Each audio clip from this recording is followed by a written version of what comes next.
Hello guys, this is your friend and we are back with a new fanfic. Which is what if Naruto was seriously trained by Jiraiya for the Chunin exams and he awakened a rare Uzumaki bloodline part 1. And if you enjoy this fanfic then please press the like button and subscribe to my channel for more fanfic like this. And now let's start the fanfic. Naruto Uzumaki, Konoha's number 1 knucklehead and the world's most unpredictable ninja was currently on his way to the hospital. He wasn't injured or anything like that, he just needed to find his sensei, Kakashi Hatake. The reason Naruto is looking for Kakashi is simple. Naruto was competing in the Chunin exams and after 2 parts were finished, he was able to fight in the preliminary round and he defeated Kiba Inuzuka in a rather unorthodox fashion. All of the competitors were given a month off to prepare for the finals and he needed help. His opponent was none other than Neji Hyuga. Neji was a prodigy of the Hyuga clan and was slated as the best rookie genin. He brutally beat his cousin Hinata Hyuga due to his hatred of the main branch family and Naruto vowed to beat him in the finals. Naruto knew he needed more than what he had for the finals, so who better to ask for training than his very own sensei. He made it to the hospital and figured he'd go to Sasuke's room since that's where Kakashi would be. Hey, where's Sasuke's room? Naruto asked the receptionist. I'm sorry, Mr. Sasuke is not allowed to have visitors. The receptionist said. What? No visitors? Are you kidding me? Naruto asked. Sorry, those are the rules. The receptionist said. Come on lady, just let me go see him. Naruto said. Naruto, this is a hospital. Keep it down. Kakashi said walking up to him. Kakashi-sensei, I am so glad to see you. I need a favor. Naruto said. Stop right there. I already know what you're going to ask, so I've been looking for someone that can oversee your training for the final round. Kakashi said and Naruto was not happy. Why? Why can't you train me, sensei? Naruto asked. I have other matters to handle. I don't have the time to trouble myself with you. Kakashi SSID. You're going to train Sasuke, aren't you? Naruto asked. Don't complain. Listen, I found you an even better teacher than me. Kakashi said. But you're my sensei. I want you to train me. Naruto said and he was barely containing his anger. I can't. I'm busy. Kakashi said. Yeah, busy training Sasuke like always. Who is this so-called teacher anyway? Naruto asked. It's me. Ebisu said and Naruto turned around, then he completely lost it. Him. This is who you got to train me. You've got to be kidding me. Of all the guys you could have picked, you pick one of the people who hate me in this village. What the hell would you even teach me? Naruto yelled. I'll work on your basics and chakra control. Ebisu said. That's right, Naruto. In Team 7 you're the one who needs to work on your basic skills. They need the most work. That's what I want you to focus on this time around. Kakashi said. My basic skills need work. They wouldn't need work if you were a better sensei. Naruto said. Excuse me? Kakashi asked. You heard me. I've been under you for 6 months and all you've taught me was tree walking, and that's only because we were fighting Zabuza on our first C-rank mission. Outside of that you haven't taught me anything and then you pawn me off on this guy who doesn't even like me. You don't suck as a teacher, you also suck as a person. Those who break the rules are scum, but those who abandon their comrades are worse than scum. You can't even live by your own words. I know you've been teaching Sasuke and Sakura privately. There's no way Sasuke got that strong without some help, and Sakura was worse than me coming out of the academy. She couldn't even break a simple D-rank genjutsu during our test. Forget it. I'll find somebody to train me myself. Naruto said and stormed out of the hospital. Konoha streets. Stupid sensei. Pawning me off for training. I don't need him. I'll train myself if I have to. Naruto said. He was so caught up talking to himself that he didn't see the person in front of him until they bumped into each other, making the person fall to the ground. Ow. Hey, watch it, the person said, and it was female. Huh, oh sorry. Naruto said and helped her up, then noticed who it was. Thank you. Oh, hey, I remember you. You're Naruto, right? The girl asked. Yeah, you're Temari, right? Naruto asked. It's Temari. Temari said. Oh, right. See ya. Naruto said. Wait, I need some food. What's a good spot to eat at? Temari asked. I'll show you just the place. Naruto said. Ichiraku's. Hey, old man, Ayame. I'm here with a new customer. Naruto said. Ah, Naruto my boy, how's it going? Tsuki asked. It's good. I've got a new customer. Her name's Temari. Naruto said. What can I get you, Temari? Ayame asked. I'll have 2 large beef miso ramen. Temari said. Coming right up. Ayame said. A large? Isn't that a bit much? Naruto asked. What are you saying? Are you calling me fat? Temari asked. No, it's just that the girls in this village only eat small portions of food to watch their figure. Aren't you worried about losing your figure and getting fat like most girls? Naruto asked. I'm a kunoichi. I can eat as much as I want since I'll just burn the extra calories and weight off as I train. Why are you even checking me out? Focus on yourself and don't worry about me. Temari said rather harshly, and Naruto's eyes darkened from sadness. Sorry. I was just curious. I'll see you later, old man, Ayame. Naruto said and left the ramen shop.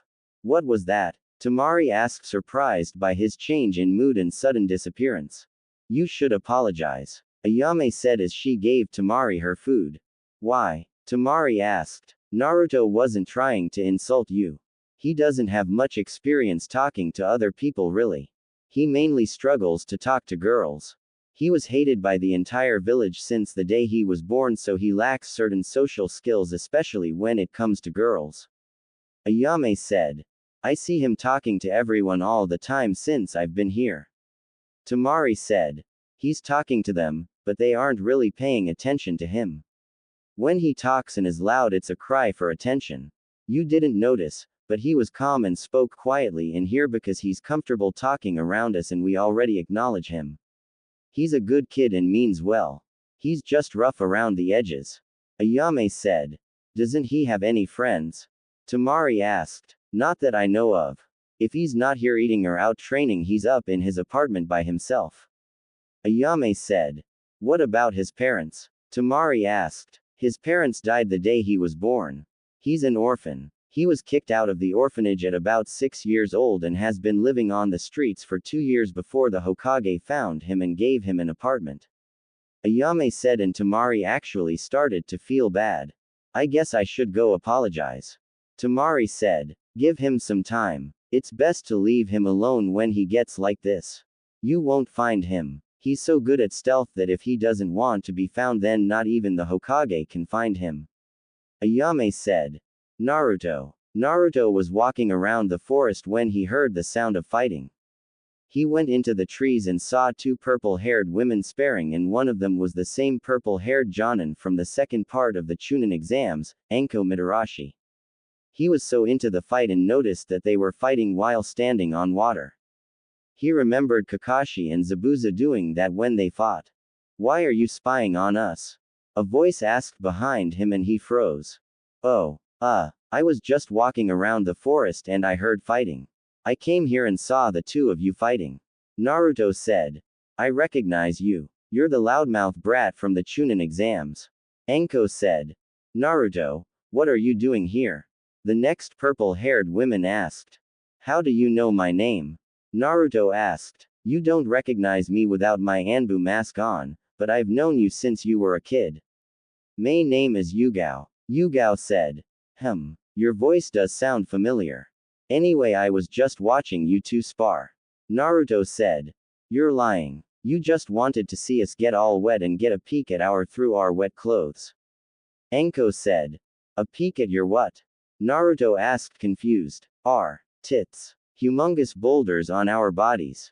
Don't you know anything about? Anko asked. What the hell is that? Naruto asked. Come on. Let me explain some things to you, kid. Anko said as she sat next to him. Oh boy, Yugao said. Then they both proceeded to give the talk to Naruto, but Anko was a bit over-descriptive and hands-on for Yugao, but Naruto understood what they were saying. So that's what the women in the brothel houses are doing. I always thought they were doing some kind of intense training. Naruto said. Nope. Enko said. Huh. You learn something new every day. I wonder if all OBS are soft and squishy like yours. Naruto said. They should be. Yugao has some soft and squishy OBS as well. Enko said and gave Yugao a nice squeeze. Will you stop? I have a boyfriend. Yugao said. I'm sure he wouldn't mind a threesome. Enko said and Yugao blushed.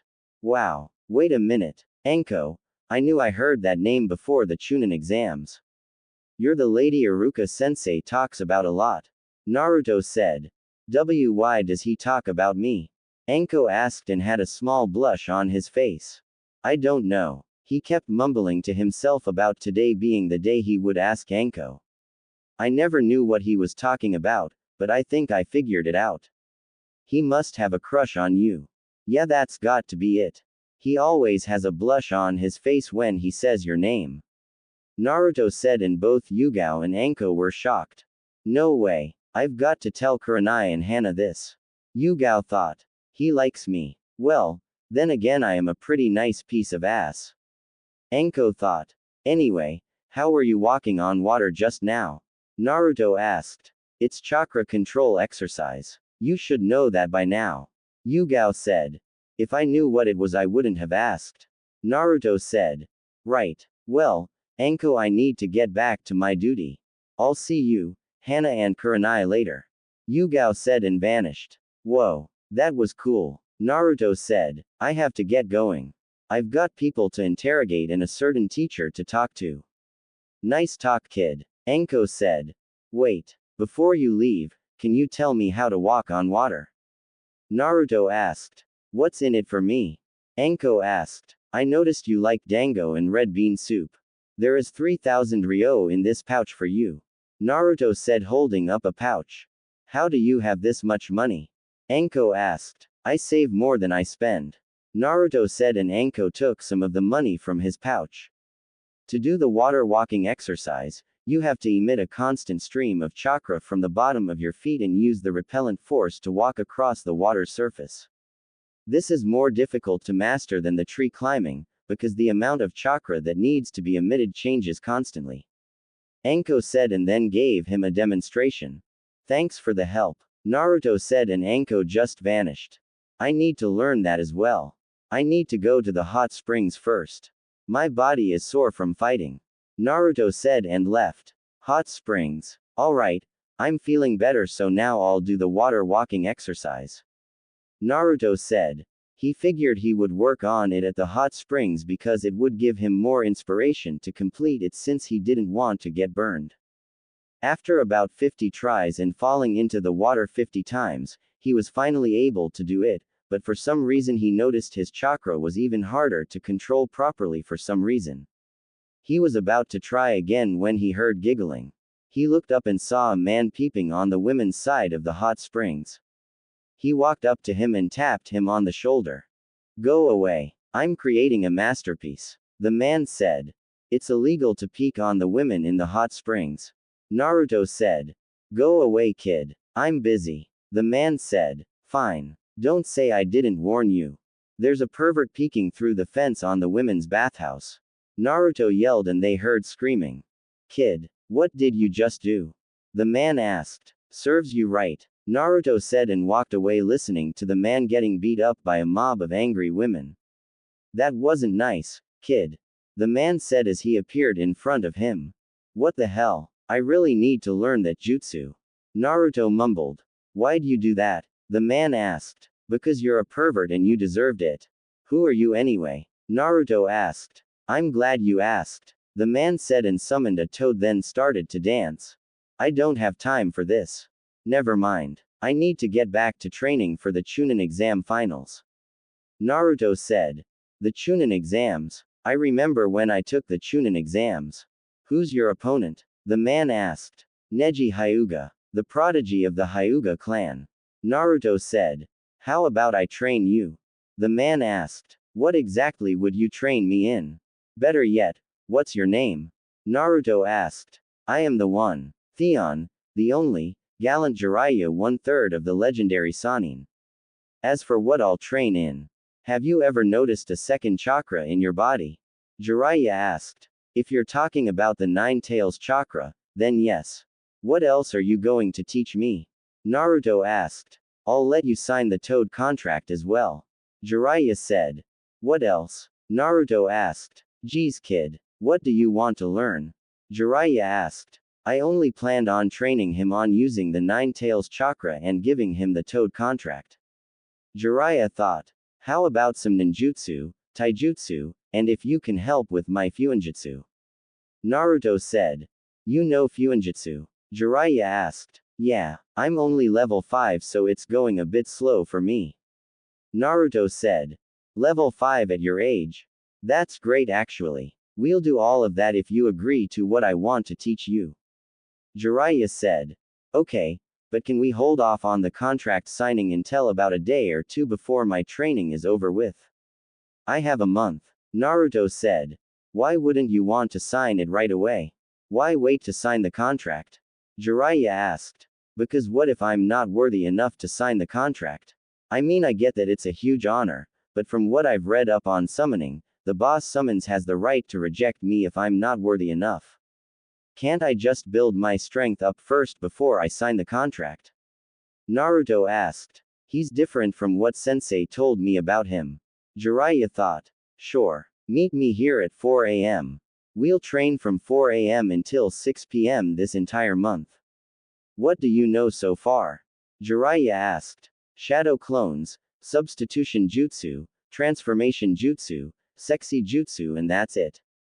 Naruto said. That's it? That's all you've learned in what 6 months?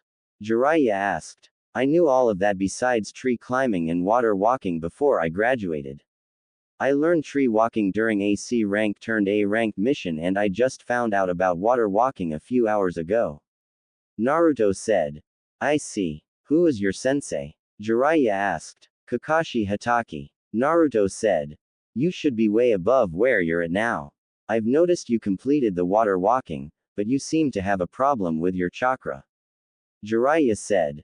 I know. It's been harder to control ever since that stupid snake man hit me in the stomach during the second part of the Chunin exams. Naruto said. Snake man, lift up your shirt and channel chakra for me. Jiraiya said. Why? Naruto asked. Just do it or I won't train you. Jiraiya said. Alright, sheesh. Naruto said and did as told. So this is the formula used to imprison the nine-tailed fox. A double tetragram seal with an 8-sign seal. That way, if any of the demon's chakra escapes the tetragram seal, it will be safely channeled into and suppressed by Naruto's own chakra. The fourth Hokage did this for Naruto's own protection. Since then, a 5-pronged seal had been added. An odd-numbered seal on top of an even-numbered seal. That it explains it. That's why his chakra and the demon's chakra are merging in an unstable way. I'm surprised he was able to master water walking with this seal on him. Jiraiya thought. So, what's wrong with the seal? Naruto asked. That snake man placed an odd number seal over an even numbered seal. Do you know what the 5-prong seal is? Jiraiya asked. No, I haven't gotten that far into sealing yet. Naruto said. Basically, when the 5-prong seal is placed on somebody, they have difficulty controlling their chakra. In your case, your chakra became even more unstable due to the 9 tails being inside of you. It caused both of your chakras to merge in an unstable manner. Jiraiya said. Can you remove it? Naruto asked. Of course I can. I am a seal master. Jiraiya said and then slammed his hand onto Naruto's seal. 5-prong seal release. Jiraiya removed the seal from Naruto and he let out a silent yet by the look on his face, a painful scream. Naruto wanted to yell at Jiraiya, but he felt his chakra was a lot easier to use. A little warning would have been nice, but thank you. Naruto said. You're welcome. Now, onto our schedule. We'll be working on your speed, strength and tactics. I'll be having you wear weights to help as well so you can get some good results. Ninjutsu we'll work on after your physical training is done. Fuinjutsu will be the last thing we work on every day. Jiraiya said. Does this mean I'm like your apprentice? Naruto asked. No, you aren't my apprentice officially until you sign the Toad contract. Now, get home. Tomorrow is the start of our training regime. Jiraiya said. You got it, pervy sage. Naruto said. Don't call me that. Jiraiya yelled and Naruto just laughed at him. Great. First Kushina called me that and now Naruto calls me that. Jiraiya thought. It fits perfectly. Naruto said and Jiraiya just sighed. One last thing, you need to get rid of that horrendous outfit. Jiraiya said. It's the only thing I was able to buy. I can't even fit it. It's like 2 sizes too big. Naruto said.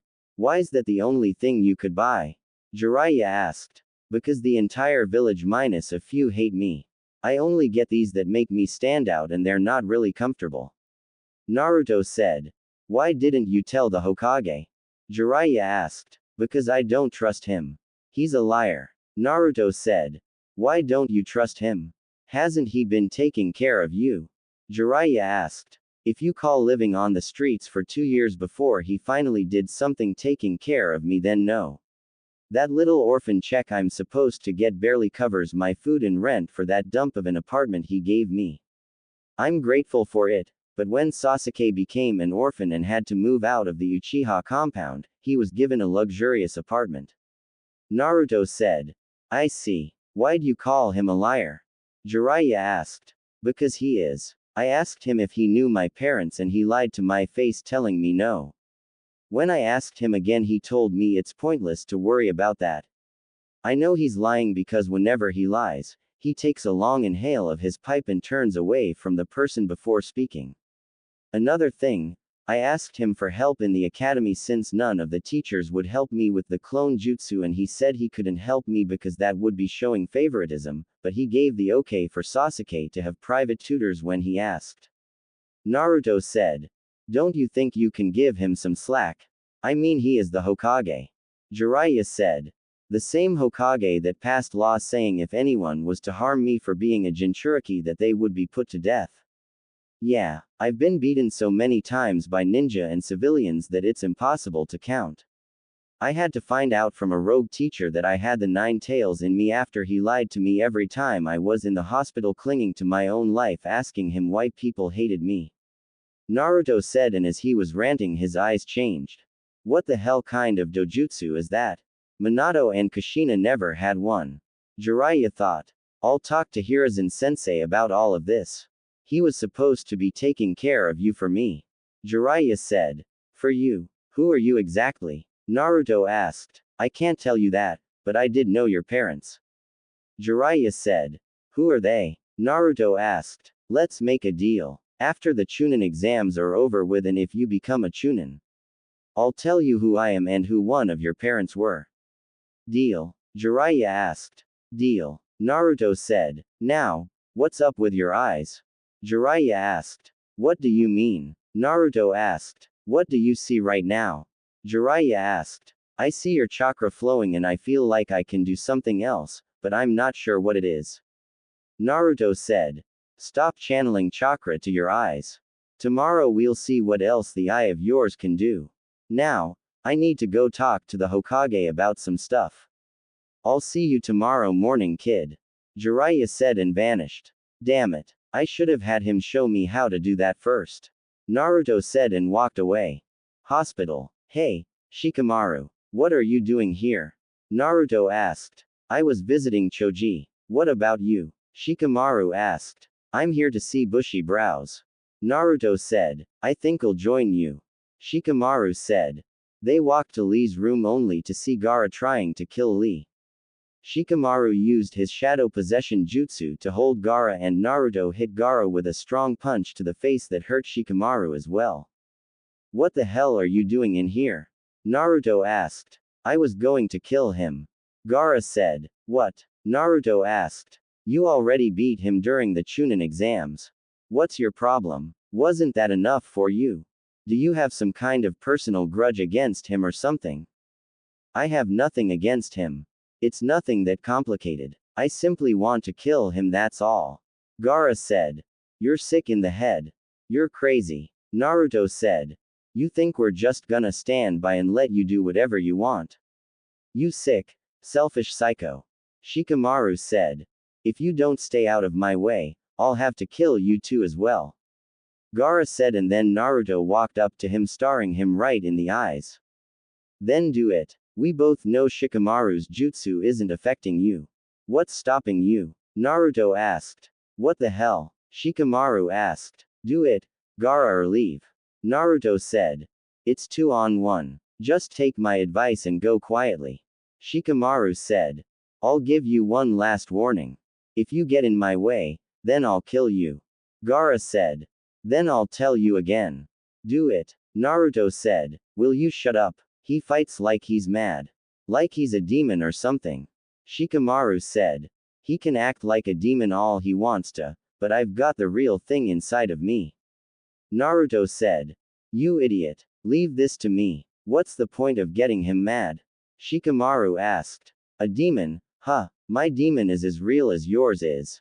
From my birth, my upbringing was not what most people would consider a happy one.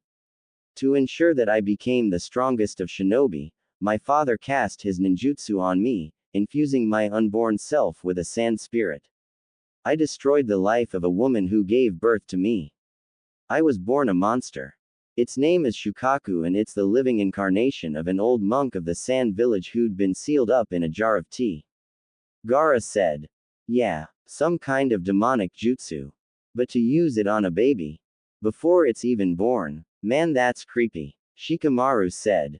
Can that be true? He has one inside of him too. Naruto thought. Your dad must have loved you a lot. Shikamaru said sarcastically. You speak of love. Don't measure me by your standards. Love. Family. The only emotional ties I have to my family are the ones I'd like to wrap around their necks. They're only ties of hate. Given by the death of my mother. I was brought into being and nurtured as the salvation of the village. I was the Kage's child. My father taught me the inner secrets of the shinobi. He pampered me, protected me, and left me to myself. For a long time I thought that was love. That was when everything started. Gaara said. When what started? Shikamaru asked. In the 6 years since I became 6 years old, my father tried to destroy me more times than I can count. Gaara said. You just finished saying how your father pampered and protected you. So which is it? Shikamaru asked. Those who get to become too strong are apt to become feared. The jutsu that gave me birth had unbalanced something in my mind. Even the fools in my village finally realized I had emotional problems. My father, the Kage, had created me as his ultimate weapon, but I eventually became a threat to the very village I was meant to save. By the time I was 6, I became a figure of terror to them. I was a relic of the past that they wished would disappear. So you see, I had failed at the one purpose for which I was given life. What then was left for me in this existence? Why go on living? For a long time, I couldn't find an answer to that. But in order to live, you need a purpose. To exist for no reason is the same as being dead. Gaara said. I know exactly what he means. He's the same as me. Naruto thought. Then in time to answer came to me. To put it simply, my reason for living is in the killing of others. For years I lived in fear of those who were sent to murder me. But now I am at peace. I killed many would-be assassins, and it was while I was doing it that the truth was made clear to me. I live solely for myself. I live only for myself. As it was the death of my mother that first gave me life, now it is the death of others that sustains me, that makes me almost happy to be alive, and there's no end to it, as long as there are still people to kill in this great, wide, crowded world. I will never disappear. Gaara said, and then his sand came to life around him. Alright. That's enough. Save it for the finals. That's when the final competition begins. You're just wasting it today. Is that what you want? Might Guy asked, and Gaara grabbed his head, forcing his sand to come back into his gourd, then he just walked out. All the same, I will kill you. Just you wait. I'll kill you all. Gaara said. I see. I'll see you guys later. Naruto said. Where are you going? Shikamaru asked. I need to get some sleep. My teacher is meeting me at 4 a.m. to start training for the finals. Naruto said. Isn't Kakashi always late? Shikamaru asked. He's not teaching me. I have somebody else who is the second strongest in the village behind the Hokage. Naruto said. Who would that be? Shikamaru asked. Toads. Naruto said cryptically, and Might Guy widened his eyes. Naruto, is he your teacher? Guy asked. Yeah, Naruto said. Then I look forward to seeing your hot flames of youth in the finals. Guy said and did his nice guy pose. Konoha streets. I guess I have my work cut out for me in the finals. Naruto said. He was walking through the streets of Konoha again, and this time he felt at peace after he got everything off his chest when he talked to Jiraiya. For the first time in his life he actually felt at peace. He decided to stop by the shinobi library to look for a taijutsu style and found 2 styles that should help him. He left the library, and as he was walking he once again bumped into Temari. Huh, oh, it's you again, Naruto said as he helped her off the ground. Yeah, it's me. Don't you ever watch where you're walking? Temari asked. I do, but it's a peaceful night and I've got some stuff off my chest with my teacher for the finals, so I just felt at peace. Naruto said. I see. So, what's with the scrolls? Temari asked. For my training. Naruto said. What kind of training? Temari asked. Brutal training. Can I help you with something? I have to meet my sensei at 4 a.m. and it's already 9 p.m. Naruto said. Listen, I'm sorry about what happened earlier at the ramen shop. I didn't mean to come off so harshly to you. I just thought you were being rude on purpose. The girl that works there, Ayame, told me you don't have much social skills, let alone skills talking to girls. Let's start over. I'm Temari and I like your hair. Temari said, holding out her hand. Oh, I'm Naruto and I like your tits. Naruto said. My what? Temari asked with a blush. Your tits. I thought girls liked being complimented on their bodies. Naruto said. We do, but that's not something you say to a girl if you're just meeting her. Temari said. Really? Enko didn't tell me that when she gave me the talk. I'll have to remember that. Naruto said. Wait, you just had the talk today? Temari asked. Yeah, I didn't even know what that was. Enko and Yugao explained everything to me. Enko even went into great detail. I think I have a better understanding of things now. I didn't insult you, did I? Naruto asked, and Temari just sighed. No, if you were another person I would have hit you with my fan, but I know you struggle with interacting socially, so I'll let it slide. Next time, compliment a girl on her looks or something. Temari said. Right. Well, see ya, Naruto said and started to walk away. Wait, I'm kind of lost. Can you walk me back to the Golden Leaf Hotel? Temari asked and Naruto froze. I'm not allowed in that part of the village. You'll just have to find somebody else to help you. Naruto said. Why not? Temari asked. Because they hate me. Naruto said. Why? Temari asked. I can't talk about it. I'll see you at the finals, Temari. Naruto said and walked away. Yeah, I'll see you at the finals. Temari said and sighed. If only he knew. Temari thought sadly. Next day. Alright, pervy sage. What's first? Naruto asked. Stop calling me that. Anyway, first thing first. I'm going to place some resistance seals on you. Jiraiya said.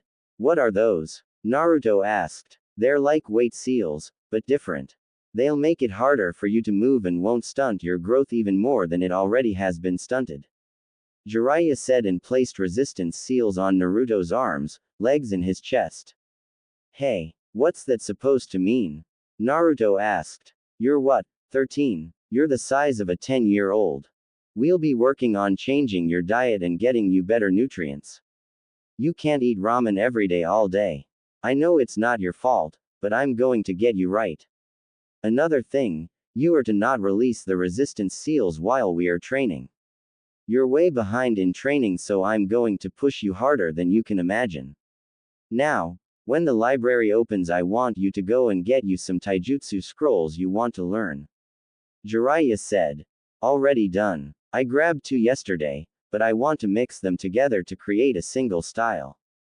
Naruto said and gave Jiraiya the scrolls. That's good. Now, to make these even deadlier, I'm going to work on your speed quite a bit.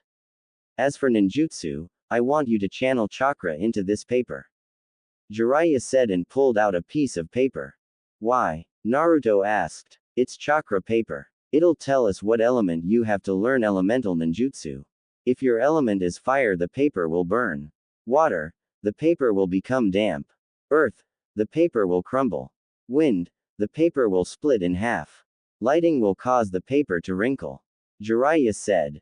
Cool. Naruto said, as he channeled chakra into the paper. The results were shocking and Jiraiya had his jaw on the ground. The paper split into 4 pieces. One was ripped to shreds.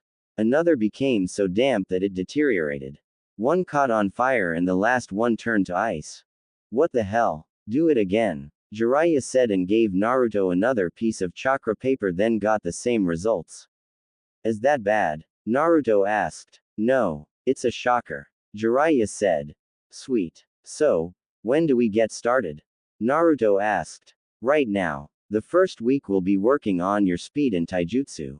Next week is when we will work on everything combined. Jiraiya said. Huh, so that's where I put my old kunai pouch. Naruto said. What? Jiraiya asked. Nothing. My old kunai pouch was under a floorboard in my apartment, but how do I know that? I'm standing right here. Naruto said. Did you leave a shadow clone at home? Jiraiya asked. Yeah, I had some of them clean the apartment for me. Naruto said. I'll tell you the secret to shadow clones. Whenever one of them dispel, the original gets their memories. Tobirama Senju created that jutsu for spying purposes. Jiraiya said. Sweet. Wait, if I can gain their memories, can't we use them for my training? Naruto asked and Jiraiya just looked him. Why the hell didn't I think of that? Okay. Make 60 shadow clones. I'll send a shadow clone with each group of 20 to get you started on elemental training. While the clones work on your ninjutsu and fuinjutsu, we'll be sparing every day until the final 2 days of training. I want you to sign the Toad contract still. Jiraiya said. What about the 9 tails chakra? I thought we were gonna work on that as well. Naruto said. I've changed my mind. I'm going to boost your skills first and we'll worry about that some other time. Now, I want you to run 50 laps around the walls of Konoha. After that we'll start on your taijutsu. Jiraiya said. You got it, pervy sage. Naruto said and dragged his feet to start running. I hate that name. He's gonna be something special. He may even surpass Minato quicker than you'd hope if he keeps this up. Jiraiya thought and started looking at the scrolls Naruto had. Muay Thai and Kyushu Jitsu. He seems to be eager to take Neji on using taijutsu. He should know that fighting a Hyuga in taijutsu is suicide since they can seal off your chakra points. That must be why he has Kyushu Jitsu in here. He must want to make Neji feel what others feel when they fight a Hyuga. Neji may block off Naruto's chakra points, but he'll still be able to fight. However, if Naruto strikes certain pressure points on Neji, then he won't be able to use that body part until the effects wear off. Smart plan. Jiraiya said and then a smaller scroll fell out. 7 heavenly breaths. Jiraiya thought and then read it, making his eyes go wide. I don't even think Naruto knows he grabbed this scroll. The way this is explained, it's almost exactly like the 8 inner gates that Might Guy uses. I heard a kid named Rock Lee can also use the 8 inner gates up to the 5th gate and he's only been a genin for a year. These are tough, but easier to use than the 8 inner gates. If Naruto fights this Gaara kid I've heard about, then he'll need something like this to give him a bit of help. I won't have him do this. I'll have some of his shadow clones test it out first and then have him do it. Jiraiya said. 28 days later. Alright, Naruto. It's time to sign the Toad contract. Jiraiya said and placed the scroll on the ground. How do I sign it? Naruto asked. Bite your thumb and sign it with blood. After you sign it, make sure you place blood on each of your fingertips and place them under your name. Jiraiya said and Naruto did that. Now what? Naruto asked. Now, bite your thumb and do these hand signs to summon a toad. Make sure you use some chakra as well. Jiraiya said, and Naruto went through the hand signs. Summoning jutsu. Yo. Name's Gamakichi. Nice to meet you. Gamakichi said, and he was a small orange toad. Not bad for a first summon. Jiraiya thought. Try it again, but this time use as much chakra as you can. We've been working on your chakra control a lot during training, so you should be able to summon the boss toad or a warrior toad. Jiraiya said, and Naruto did it again. Summoning jutsu. Jiraiya. A loud voice boomed. Of course he summons Gamabunta. Jiraiya thought. Yes, Gamabunta. Jiraiya said as he hid behind a rock. Why the hell did you summon me? I don't see a fight going on. Gamabunta said. I didn't summon you. He did. Jiraiya said, pointing to Naruto who was on his head. Nice to meet you, Chief Toad. The name's Naruto Uzumaki. Naruto said. You actually want me to believe this runt summoned me? Gamabunta said. It's true, Pops. I saw the whole thing. Gamakichi said. Gamakichi, what are you doing here? Gamabunta asked. The new guy summoned me before you. I say we let him keep the contract. Gamakichi said. He was able to summon me on his second try. Not even Jiraiya or the fourth Hokage was able to do that. Gamabunta thought. Fine. You may keep the contract, but do not summon me unless you are in a battle and require my help or if you have barrels of sake. Gamabunta said. Sake. Wait, I think I have some of that stuff. Naruto said and pulled out 6 storage scrolls revealing 50 barrels of sake. I like this kid already. Gamakichi, we're leaving. Gamabunta said. See ya, Naruto. Gamakichi said, and they left with the sake. Now what, pervy sage? Naruto asked, and Jiraiya just stood there pouting. Let's go over everything you've learned this past month. Jiraiya said. Well, we went through about 50% of both taijutsu scrolls, but you said my new speed makes up for the incomplete fighting styles. My ninjutsu is good, but I don't know any ice ninjutsu yet. Fuinjutsu, I'm halfway through level 6 now. Genjutsu we found out is useless against me when I have my dojutsu activated, but without it I can break up to high C rank genjutsu. Oh, and you taught me some of those 7 heavenly breath techniques. List of the ninjutsu you've learned. Jiraiya said.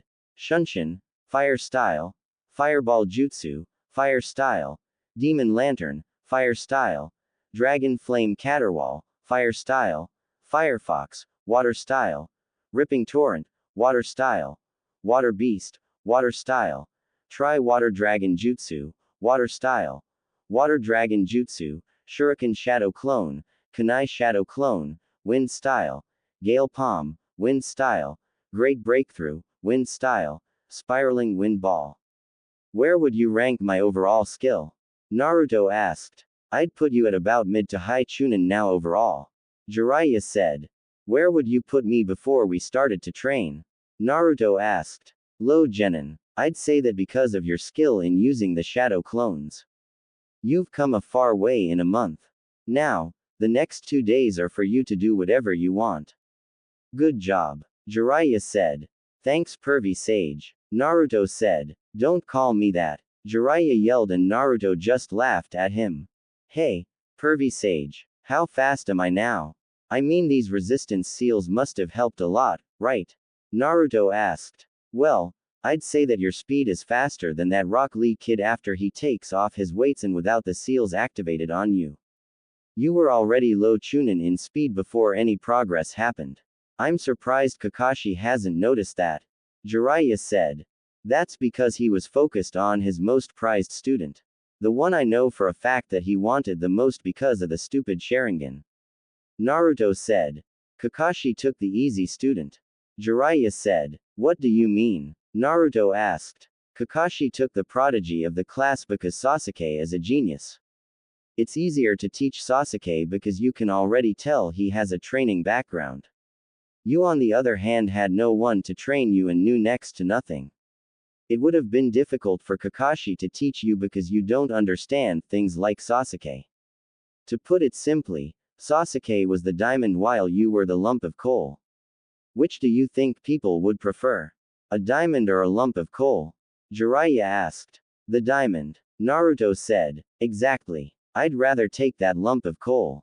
I did have a diamond before that needed polishing, but I'd still take a lump of coal. Jiraiya said.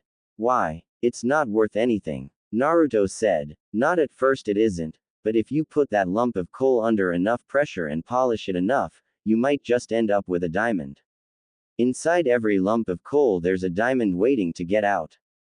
Jiraiya said. So, were you the diamond in your team? Naruto asked. No, I was the lump of coal. I was like you until I met the toads and started to train under them. As you know, Orochimaru was on my team. He was the diamond on my team along with my other teammate. Like you, I also learned through trial and error. Look at me now, I'm one of the legendary Sannin. Jiraiya said. Are you the strongest? Naruto asked. I'd like to say so. As you know, I am a spy master and I do go on missions. I have to make sure my skills are always sharp and on point. I know one of my teammates hasn't trained in decades and Orochimaru has his own evil thing going, so he probably still trains a bit. Jiraiya said. So it's a toss-up between you and Orochimaru for the title of strongest Sannin. Naruto said. I didn't say that. Jiraiya said. Yeah, but you also didn't say either of you were stronger. I mean, if the third member of your team hasn't trained in months, then it's obvious you or Orochimaru would be the strongest. Naruto said. Who do you think is the strongest between you and your teammates? Jiraiya asked. Well, me of course. Naruto said. Why? Sasuke's the prodigy of your team, isn't he? Jiraiya asked. Yeah, but I noticed even the simplest training I did would put Sasuke on edge since I was closing the gap between us quickly. I mean, he had Kakashi helping him privately, but I was able to make him work for it if he wanted to beat me. I mean, look at everything you taught me.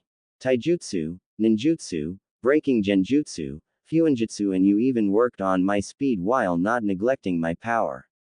If Sasuke is fighting Gaara, then Kakashi must be working mainly on his speed to get around his sand or give him some kind of attack that can pierce through his sand. Naruto said. His ability to think logically has gotten better over this month. Jiraiya thought. Now, what about your other teammate? Jiraiya asked. What about her? Naruto asked. Why isn't she the strongest? Jiraiya asked. She's the strongest book-wise, but that's it. She barely trains, all she does is follow Sasuke around like a lost puppy. She worries more about her overall appearance than her skills, and when she does train she does the bare minimum, then gets an attitude with me if I ask if she wants to train together. Naruto said. If you make Chunin, then what will you do? Jiraiya asked. Train to become Jonin. After that, train to become the Hokage. Change the village up a bit because quite honestly it sucks.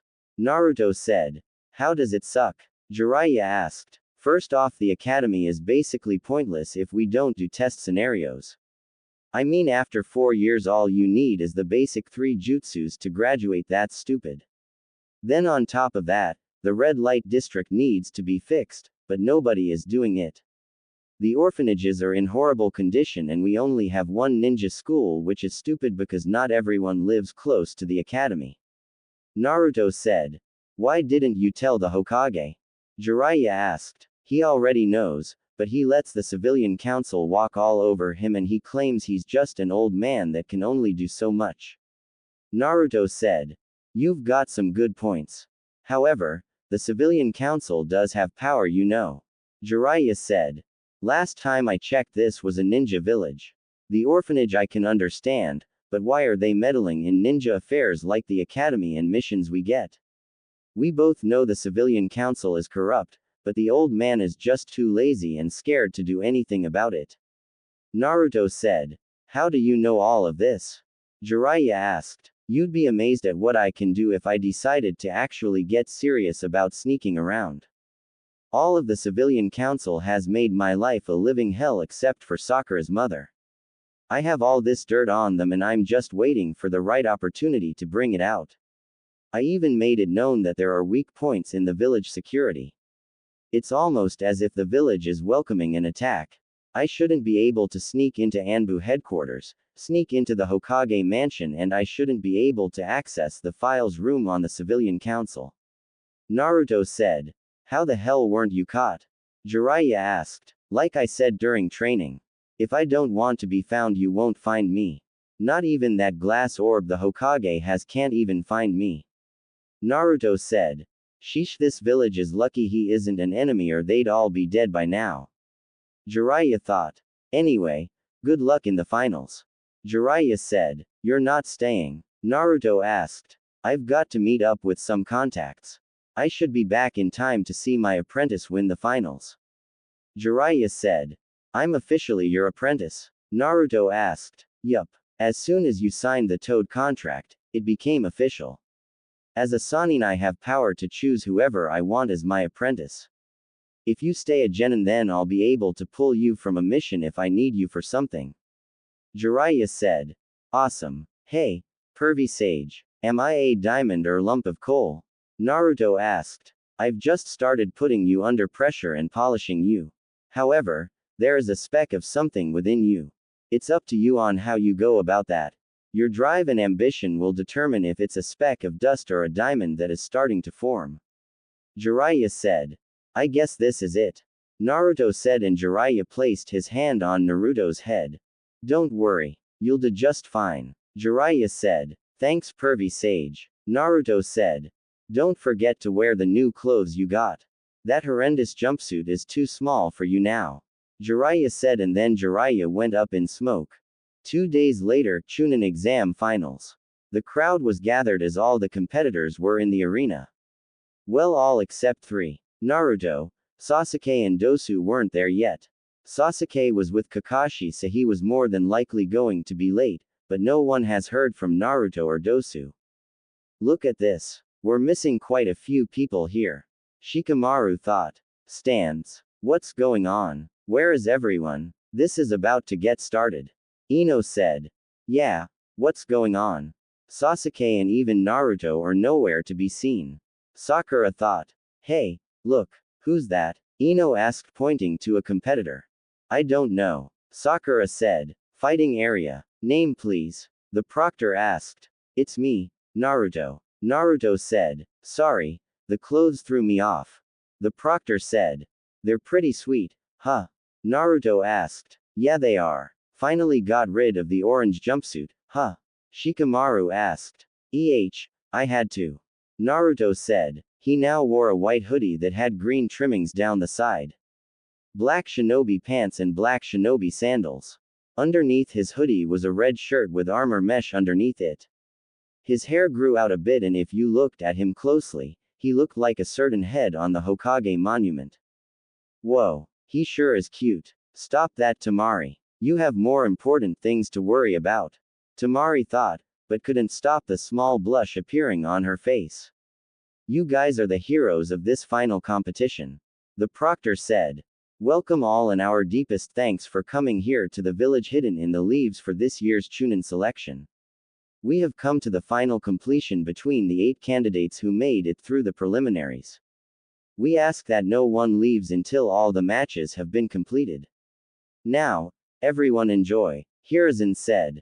Oh, there's one more thing before we get started. Look it over. There's been a slight change in the matchups. Now it's set so everyone take one last look at who you'll be facing. The proctor said and held up a piece of paper. I thought I was supposed to fight an extra match.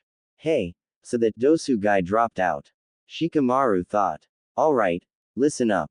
The terrain is different, but the rules are the same as before. That is that there are no rules. A match continues until one candidate acknowledges defeat or dies.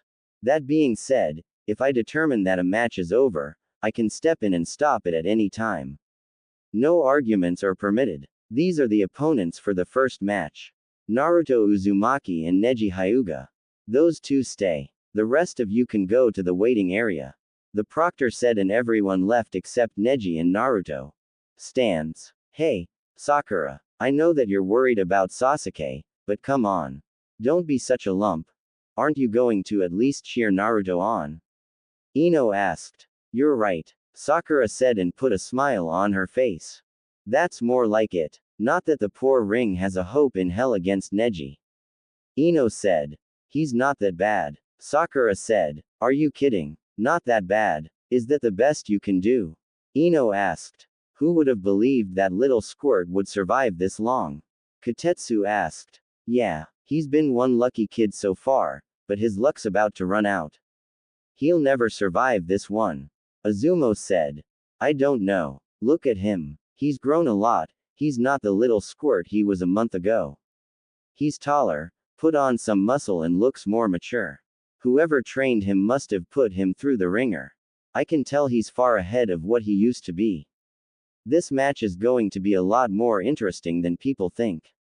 Kotetsu said. Fighting area. You got anything to say to me? Neji asked. Yeah, you might want to take me serious from the start if you hope to have any chance at winning. Naruto said, and everyone noticed his voice was a bit deeper. Then Neji activated his Byakugan. He has the look. He's calmer now, more sure of himself. Neji thought and then got into his fighting stance, as did Naruto. So much the better for me. I can't wait to see the look of despair on your face when you learn that your foolish vow is impossible to keep. Neji said. The Byakugan. The prized dojutsu of the Hyuga clan. I'm honored. However, I wonder which dojutsu is better. Yours or mine? Naruto asked and activated his dojutsu, shocking everyone. Cage stands. What? Hiruzen yelled. I've never seen a dojutsu like that before. Care to explain, Lord Third? The fake fourth cage asked. I've never seen something like that before either. Hiruzen said and focused on Naruto. I must see more of that dojutsu. I'll have to delay the invasion. Orochimaru thought and discreetly did a hand signal to somebody in the stands, who nodded. Fighting area. Alright, let the first match begin, the proctor said. Neji and Naruto had a brief stare down before Naruto sprang into action. He pulled out some shurikens and threw them at Neji, who started to block them until Naruto used the shuriken shadow clone jutsu and Neji had to use his ultimate Hyuga defense to block them. I can't believe he forced me to use the rotation on his very first move. Neji thought. Now that we got that out of the way, how about we get started? Naruto asked. How did you know about my rotation? Neji asked. When I don't want to be seen, you won't see me even with those eyes of yours. Naruto said. It does not matter, you're still fated to lose to me. Neji said. Yup, and you're still fated to be the Hyuga main branch's bitch. Naruto said and rushed in at Neji. You really are an idiot if you intend to take me on in a taijutsu fight. Neji said. Naruto appeared in front of Neji and they began a taijutsu fight. Neji was using his gentle fist and Naruto was using a combination of his two fighting styles. The crowd was cheering loud because of the high-speed action, and the shinobi in the stands were surprised that Naruto was able to go toe-to-toe with a Hyuga prodigy in taijutsu. Every time Neji would strike Naruto, he would get hit twice by Naruto. The speed at which Naruto was fighting threw Neji off a bit, but he was no stranger when it came to speed. What Neji didn't know was that Naruto's dojutsu allowed him to see Neji's chakra network, so he was able to counter some of the blows to his chakra points by adding more chakra to them to keep them from closing. Stands. I can't believe it. Kurenai said. I know. To think this used to be the dead last. Whoever trained him during this month must have been quite the shinobi. Asuma said. Didn't Kakashi teach him? Kurenai asked. No. From what I heard, Naruto asked Kakashi for help, but he refused as he wanted to train Sasuke for his match with Gaara. Kakashi chose Ebisu to train Naruto and he flipped out on Kakashi, then stormed out of the hospital. Nobody hasn't seen or heard from him for an entire month. However, rumor has it that he spent some time with the kunoichi from Suna. Asuma said. Then it makes me wonder what he would be like if he was trained properly throughout the academy. Kurenai said. Same here. I feel bad for Kakashi. Naruto will without a doubt make Chunin, and if he does, Kakashi won't have anything to do with it. Asuma said. Is that Naruto? There's no way he should be able to fight with Neji like that. 10-10 thought. Hey, Sakura. Ino said. Huh, what is it? Sakura asked. I thought Naruto was supposed to be the dead last. Who trained him? Ino asked. I don't know. I haven't seen him for the entire month. He hasn't even been to Ichiraku's. Sakura said. He's obviously been training and eating better. He's grown a couple inches and is probably as tall as Neji now. That, and look at the muscle he put on. I wonder if I should snatch him up before somebody else does. Ino said, and Hinata gasped. Ino, do you even hear yourself? Sakura asked. I'm just kidding. Sasuke is the guy for me. Naruto belongs to Hinata. Ino said, making Hinata blush. Fighting area. I can't believe he's able to match me in taijutsu. However, his arms are done for. Neji thought as the separated and both were covered in bruises. You may have gotten stronger, but you're still no match for me. The gentle fist blocks the chakra points wherever I strike. Looks like you can't use the chakra in your arms for ninjutsu. Neji said. See, that's where you're wrong. I can easily reopen my chakra points. You on the other hand may want to examine your body a bit closer. Naruto said. A couple of bruises mean nothing. Neji said. Even with the infamous Byakugan you still can't see clearly. Naruto said. What is that supposed to mean? Neji asked. The bruises on your body are in specific points on your body. They aren't just random spots I hit. While you were able to close off my chakra points, I was able to strike your pressure points. Your arms don't really work that great right now. You may have hit me half of the times you actually thought you did. Your attacks became slower and weaker as we fought. While I can reopen my chakra points, you have to get a medic or somebody that knows the body to help you out. Naruto said. What? That's impossible. How could I fall for something so simple? Neji thought as he tried to move his arms, but they wouldn't move. Surrender now, or stand there helplessly as this dead last embarrasses you even more. I haven't even begun to fight seriously. You came into this fight filled with arrogance, expecting an easy win. I came here with a plan and a counter to your taijutsu. I trained every day from before the sun rose to when the sun went down this past month. What will it be? Will you forfeit or will I have to embarrass the Hyuga clan even more? Naruto asked and walked up to him putting a kunai to Neji. I forfeit. Neji said reluctantly. Winner. Naruto Uzumaki. Genma said and the crowd was stunned. Neji, why do you hate Hinata? She's a nice girl and wouldn't hurt a fly. Naruto said. Because of the caged bird seal.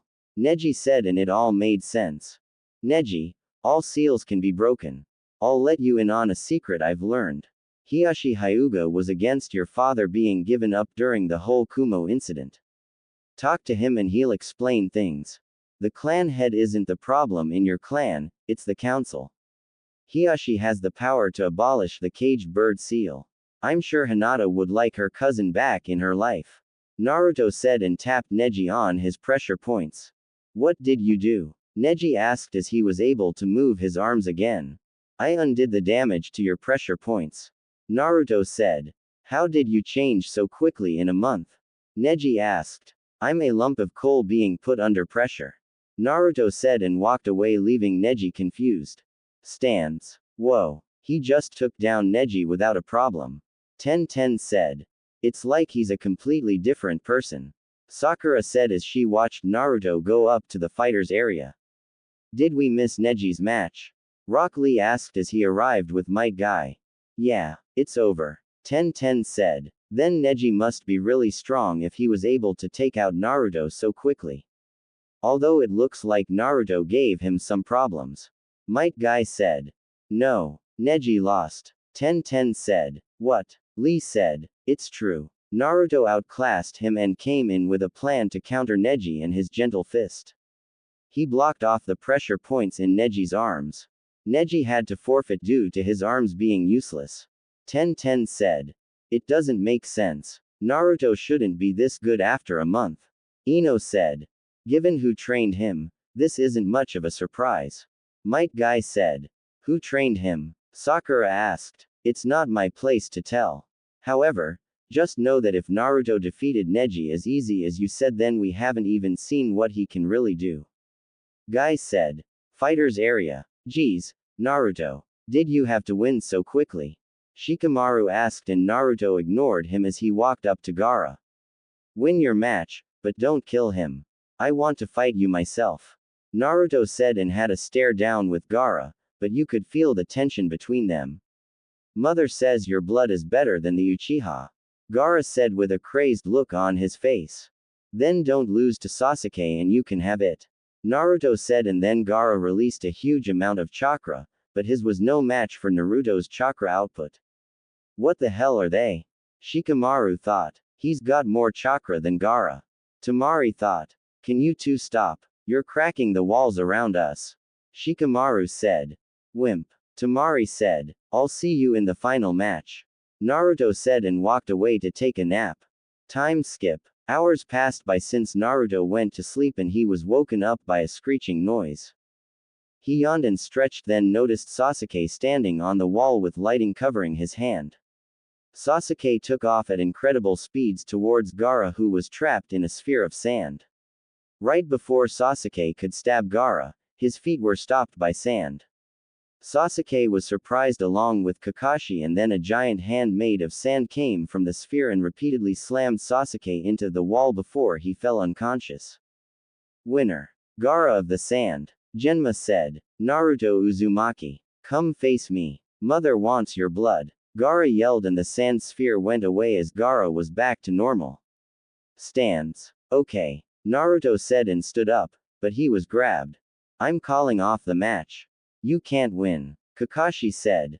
Oh, why is that? Naruto asked. Because if Sasuke wasn't able to beat him, I know you can't. Kakashi said.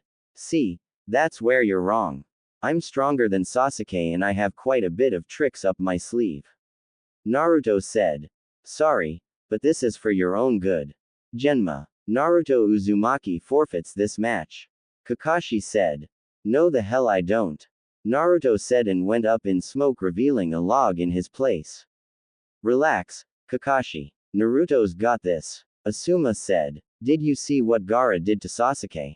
There is no way Naruto stands a chance. Kakashi said. Actually, he does. Might Guy said. How so? Kakashi asked. Simple. He was trained by somebody way out of our league. He defeated Neji like it was nothing. Might Guy said and turned his attention to the fight. Have some faith in your genin, Kakashi. Kurenai said. Naruto unsealed 2 large shuriken and threw them at Gaara, who watched as they went from 2 shuriken to about 16. Gaara used his sand to protect himself from them and wasn't ready for the exploding kunai that Naruto snuck in there. The kunai exploded and sent Gaara flying to the wall, but he was saved by his sand. So the sand acts on its own. Naruto thought. Fire style. Fire caterwall. Naruto expelled several dragon-headed fireballs from his mouth to cover the front, left and right side of Gaara. As the dragon heads move in an erratic manner, it makes the jutsu much more difficult to avoid. Gaara once again used his sand to protect him, and then once the dragon heads connected, they exploded. Is that all you can do? Gaara asked. Far from it. I'm just testing the speed of your sand. Naruto said. Ninja art. Kunai shadow clone. Naruto threw 2 kunai at Gaara and then they multiplied into 20. Naruto wasn't finished as he went through 4 hand signs. Wind style. Gale palm. Naruto clasped his hands together and wind is compressed, then transformed into a powerful gale. He pushed his hand out forward and the wind helped the kunai travel through the air faster, making them more lethal. Gaara once again raised his sand, but a few of them got through and managed to cut through his sand armor. Stands. Whoa. What happened to Naruto? Ino asked. I don't know. He was never this good before this round. Sakura said. Whoever trained him really did a great job. Asuma said. Didn't Kakashi-sensei teach him? Sakura asked. No. From what I heard, Naruto did ask Kakashi for help, but he blew him off so he could train Sasuke for his match with Gaara Instia. Asuma said. Then who trained him? Ino asked. I did. Jiraiya said as he landed behind them. Master Jiraiya. Kurenai said. Lord Jiraiya, it is an honor to see you in your youthfulness again. Might Guy said. Sure. Jiraiya said, and Might Guy did his patented nice guy pose. Why did you train him? Kakashi asked. Because you wouldn't. Jiraiya said. Fighting area. So much for your ultimate defense. Must not be that great if I managed to get through it with a few lousy kunai. Naruto said. Shut up. Gaara replied. Gaara used his sand to attack Naruto, who was barely getting out of the way, resulting in him getting a few cuts and his clothes torn. Naruto saw Gaara have his sand attack from each direction, and Naruto was able to use the Shunshin to escape whatever he had planned. Stop running. Gaara said. Gaara then started to transform, and Naruto quickly deactivated his resistance seals. The gourd on Gaara's back slowly broke down and began to cover his body, covering his arms and then his face, distorting it and giving it Shukaku's features such as the yellow eye and markings. He even grows his one tail from the gourd, which itself functions like a normal tail. I see you're getting serious. Naruto said and activated his dojutsu. Stands. This is why I said to call off the match. I don't know what you're trying to prove, Master Jiraiya, but Naruto isn't ready for this kind of opponent. Kakashi said. How would you know? You never trained him. He's perfectly fine. He hasn't even used the skill he knows will work. Jiraiya said. What skill is that? Might Guy asked. Let's just say that this match will be somewhat similar to Lee's match. Only difference is the winner. Jiraiya said. He knows the 8 inner gates. Might Guy said. No. He knows something similar though. Jiraiya said. Lord Jiraiya, are you telling me he knows how to use that technique? Might Guy asked. Yes, but only the first 2 activations. Jiraiya said. I see. Might Guy said. What does he know? Kakashi asked. You'll have to wait and see. Jiraiya said. Can you at least tell us about his dojutsu and what it does? Asuma asked. As far as we know so far, when it's activated, genjutsu doesn't work on him and he can see chakra pathways. We're still trying to figure it out. Jiraiya said. Then I think if he has a dojutsu, he should be placed under my care. I am training Sasuke in using the Sharingan after all. Kakashi said. No, the Sharingan and his dojutsu are completely different. He's probably not going to want your help anyway. You had 6 months and did nothing with him. Jiraiya said. You said genjutsu doesn't work on him. I'm the genjutsu mistress. Do you think some of my genjutsu will work? Kurenai asked. I doubt it. Unlike the Sharingan, it's impossible to place him under a genjutsu while his dojutsu is activated. A Sharingan user can be placed under a genjutsu, but they'll easily be able to break out of it and counter it. With Naruto's dojutsu, it's impossible to place him under it. I don't know if he can cast genjutsu with his eyes though. Jiraiya said. Then the loser is still inferior to me. Sasuke said arrogantly. Yet he's lasting longer against Gaara than you did. Jiraiya said. Fighting area. Time to die, Uzumaki. Gaara yelled. Sand Shuriken. Gaara swung his sand-covered arm at Naruto and sent shurikens made from sand towards him at a rapid pace. Naruto pulled out some kunai and started to deflect as many as possible, but he was eventually overtaken by the amount and was cut up severely. Yes, I can smell your blood from over here. Gaara yelled. Shukaku's arm. After gathering a large amount of sand, Gaara formed it into a replica of Shukaku's arm and used it to grab Naruto, then slammed him into the wall repeatedly. Naruto was lucky enough to cover his body in a layer of chakra, so the damage was significantly lessened from Gaara's assault. After a few seconds of slamming Naruto into the wall, Gaara released Naruto and watched him fall to the ground. Don't tell me you've given up already. Make me feel alive, Naruto Uzumaki. Gaara yelled. Water style. Triple water dragon jutsu. Naruto quickly went through hand signs and formed 3 dragons made of water from the air and launched them at Gaara, who used his sand to protect him. Naruto didn't stop there because he went through more hand signs. Water style. Ripping torrent. Naruto created water that spirals in the palm of his hand and fired it at a high speed towards Gaara, who once again used his sand to protect him. The collision sent water and sand everywhere in the fighting area. I wish I knew a lightning jutsu right now. Naruto thought. Naruto threw 2 exploding kunai at Gaara and watched as they landed right in front of him. Gaara tried to use his sand to protect him, but to his horror it was moving too slow and he was hit with the explosion. If it weren't for him being transformed, he most likely would have died. The smoke cleared after Naruto used the wind style. Great breakthrough, and Gaara was standing there badly burned with a horrified look on his face. Mother. My sand. It failed to protect me. Gaara said. Of course it did. The sand is too heavy to move at the speed it usually does. That's why I used water ninjutsu on you. That sand is useless right now. Naruto said with a smirk. Damn you, Uzumaki. Gaara yelled. Gaara allowed the sand to cover his entire upper body, with only his feet remaining uncovered. While his facial features still remain slightly human, both his eyes resemble Shukaku's with the same markings around its body. Naruto noticed that the kanji remained on Gaara's head.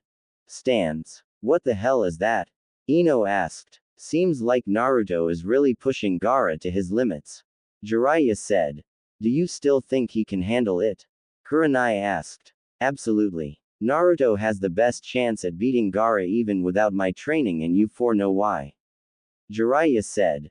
Can he use it? Asuma asked. Probably. He said during training that he's used it quite a few times, but only when he's overcome with rage. However, he shouldn't have to use it. He wanted me to train him so he wouldn't have to rely on it all the time. Jiraiya said. I see. You wouldn't mind if I trained him sometime, would you? He's the only other person I know in Konoha that has a wind chakra nature. Asuma said. It's up to him. Although I'll recommend him to you since I'm not an expert on wind chakra nature since it's so rare. Jiraiya said. Does he know any wind jutsu other than the one he just used? Asuma asked. He knows a few of them, but I don't think they're as strong as they should be. Jiraiya said and then looked over at Temari and Kankuro, who were looking nervous. I can't believe it. He's hurting Gaara. Temari said. He's close to releasing Shukaku. Kankuro said. Why hasn't the case cage given the signal yet? Baki asked. That's because he isn't the case cage. Jiraiya said as he appeared behind them. Lord Jiraiya. Baki said. Relax. We already knew about the invasion weeks ago. Jiraiya said. Why aren't you attacking us? Baki asked. Because you're following orders from Orochimaru. A few days ago, a few of my spies found the body of the case cage in the desert and he had a stab wound through the heart from a blade covered in a specific poison. Jiraiya said. So this entire time, it's been Orochimaru giving us orders? Temari asked. Yes. I did some digging around and found out Orochimaru approached your father a month before the Chunin exams about teaming up for an invasion, but when your father declined, Orochimaru ambushed him a few weeks later. We grew suspicious when Rasa didn't show up for a meeting with the third Hokage to try and find a way to help your village get its budget increased again. That's when I sent some of my best spies out to find anything and they discovered his body. Jiraiya said. Damn it. So what do we do now? Are you going to capture us? Baki asked. No. Baki, I want you to gather as many of the sand shinobi you can gather without making it obvious and help our ninja and Anbu evacuate the village by helping everyone get to the shelter near the Hokage mountain. You two stay here and act normal. Once the invasion starts, take out any sound ninja you can until the Anbu arrives. Jiraiya said. Yes sir. Also I should let you know that we have a spy in your Anbu ranks. He's standing behind the other genin with the dog and the Hyuga girl. He was supposed to get a signal that would have him cast a sleeping genjutsu that would put everyone to sleep, and that's when Gaara would release Shukaku since he comes out whenever Gaara goes to sleep. Baki said. I'll get a squad of jonin on it. You help us win this invasion and I'm sure the Wind Daimyo will boost your budget again. Jiraiya said. I'll get on it right away. Baki said. Good. Jiraiya said. Wait. What about Gaara? From the way this fight is going he could release Shukaku at any minute. Kankuro said. He's right. After this transformation is when Shukaku can fully manifest. Temari said. Don't worry. Naruto will handle Gaara. I did prepare him for this after all. Jiraiya said and vanished. Are we really gonna leave a genin to stop Shukaku? Kankuro asked. So far he's proven he can handle it. If things get bad you two help him from a distance. Baki said and walked away. Fighting area. Stop running away from me Uzumaki. Gaara yelled as he was trying to grab Naruto with his extended sand arms. Fine. Naruto said and then vanished from sight. Oh. Where are? Gaara was cut off from a kunai exploding right in front of him. Gaara was suddenly punched from behind and the man he was just flying around like a human pinball before he finally crashed to the ground. That's not enough to keep him down. Naruto thought. Very interesting Uzumaki. Show me more. Make me feel alive. Gaara yelled. You asked for it. Naruto said and then looked up at Jiraiya who nodded. Stands. Master Jiraiya, why did he look up at you? Kurenai asked. Because he's ready to let loose. Jiraiya said. Is he finally about to use it? Might Guy asked. Yes. Jiraiya said. Lee, 1010, Neji. I want you all to pay close attention to what Naruto is about to do. Might Guy said. What is he about to do? Neji asked. Something similar to what Lee did against Gaara. Jiraiya said. A technique that is similar to the 8 inner gates. Might Guy said. What's it called? 1010 asked. Fighting area. I hope you don't regret this, Gaara. Naruto said. 7 heavenly breaths. First activation.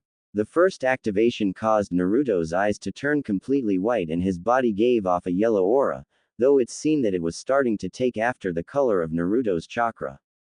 This first breath allows Naruto to push towards his body's natural limits, since the bolstered fortitude from the technique lessens pain and reduces fear of self-harm.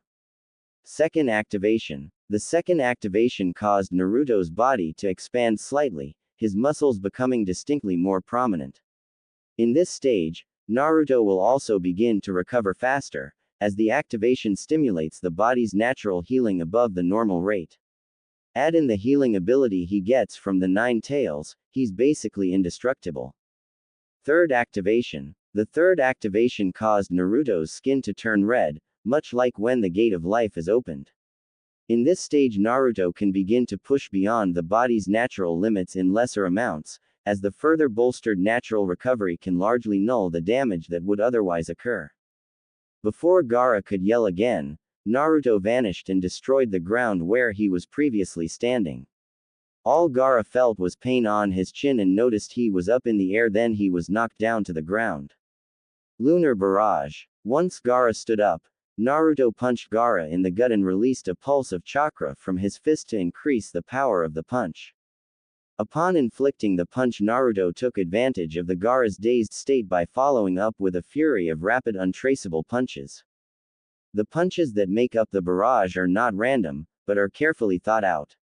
Each one has the purpose of conditioning Gaara into reacting a certain way and forced him to leave himself open for another type of punch. This is why Gaara found it difficult to escape. Naruto ended the combo with a very powerful punch to Gaara's stomach, inflicting a lot of damage and sending rocketing back at very high speed, crashing into the wall. Stands. Holy shit. 1010 whispered. That was the most youthful thing I have ever seen in my life. Lee said. Why couldn't I copy his movements? Sasuke thought. Kakashi, I want that technique. Sasuke said. I can't teach you something I know nothing about, Sasuke. Kakashi said. Then I demand that this old fool teaches it to me along with everything he knows. Sasuke said. Kid, I'd watch what you're saying if I were you. Asuma said. He's one of the legendary Sannin and is possibly the strongest shinobi in the village. Kurenai said. Doesn't matter. I will be waiting for him to show up at Training Ground 7. Sasuke said arrogantly. Kid, I'm not teaching you. You may have all the skills, but you're not worth my time. I will never take on a student who is arrogant and thinks everything should be handed to him just because his family died. Jiraiya said. Watch your mouth. Sasuke yelled and went to attack Jiraiya, but before he took one step he was laying on the ground underneath a medium-sized toad. That's your only warning. Jiraiya said. Master Jiraiya, why did you pick to train Naruto? I mean he had no skills or anything other than the shadow clone jutsu. Sakura said. Because he's a lump of coal. Jiraiya said. What does that mean? Sakura asked. Which would you rather have, a lump of coal or a diamond? Jiraiya asked. The diamond, of course. Sakura said. Yeah, anybody with a brain would take the diamond over some lame piece of coal. Ino said. True, but what if that lump of coal turns out to be an even better diamond than the one you picked out? Jiraiya asked. I don't get it. Ino said. Don't worry, not many people do. Like I told Naruto, I would take that lump of coal and turn it into a diamond. Lee, for instance, is also a lump of coal. Like Naruto, he is also being put under pressure and polished. Jiraiya said. Fighting area. That should keep you quiet for a while. Naruto said as he deactivated the 7 heavenly breaths, and once the smoke cleared, Gaara was back to normal, barely conscious. Winner. Naruto Uzumaki. Genma announced. Mother. You didn't protect me. You promised you'd always protect me. Gaara yelled. After Gaara was finished yelling, he released a huge amount of chakra, so Naruto gave him a chakra-enhanced kick, sending him flying out of the stadium. Temari and Kankuro nodded at each other before quickly leaving, giving chase to Gaara to try and stop him from releasing Shukaku. Before anybody could enjoy the moment completely, an explosion was heard from up near the cage booth, and then Sound Ninja started to attack. A purple barrier was formed around the roof and nobody could get inside of it. We're under attack. Ino said. All of you go and help the civilians get to safety. Do not attack any Sand Ninja. They are on our side. Move out. Jiraiya said. I'm going after Gaara, Sasuke said, and then ran off. Damn it. Kakashi, what the hell have you been teaching him? He's more arrogant than before. Jiraiya said and took out some Sound Ninja that tried to attack him. He'll be fine. Plus, Naruto is probably going to go after Gaara as well. Kakashi said. You don't get it, do you? Gaara is about to unleash the full might of Shukaku and you simply don't care that your student ran off. Jiraiya said. He'll be fine, Lord Jiraiya. Kakashi said. Change of plans, kids. Sakura, Shino, Shikamaru go after Sasuke and bring him back. The rest of you help the civilians get to safety. Jiraiya said. I'll send Pakun with you to track Sasuke's scent. Kakashi said. Gaara, you need to calm down and fight it. You can't release Shukaku. Temari said, and Gaara just groaned in response. It's no use. He's not responding. This is bad, Temari. We can't let him release Shukaku. The Leaf Village will think we're attacking. Kankuro said. I know. Gaara, you have to listen to me. You can't let Shukaku control you. Temari said, and they had to jump out of the way from a kunai. For someone in such a rush, you three sure are slow. Drop the redhead and I'll let you leave alive. Sasuke said. What the hell are you doing? We're on your side, dumbass. Temari said. Yeah, you idiot. Go fight the Sound Ninja that are attacking the village. Kankuro said. I could care less about that village. If they can't defend themselves from a couple of Sound Ninja, then they deserve to die. I'm here for a rematch and I'll take you both on if I have to. Sasuke said. Go ahead, Temari. I'll handle him. Kankuro said. No, Kankuro. Temari said. Listen, Temari. We need to get Gaara as far away from the village as possible. That's our main objective. I can handle him. Kankuro said. Be careful. Temari said and leapt away with Gaara.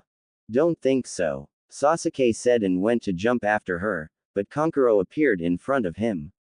You have to get through me. Kankuro said and kicked him away.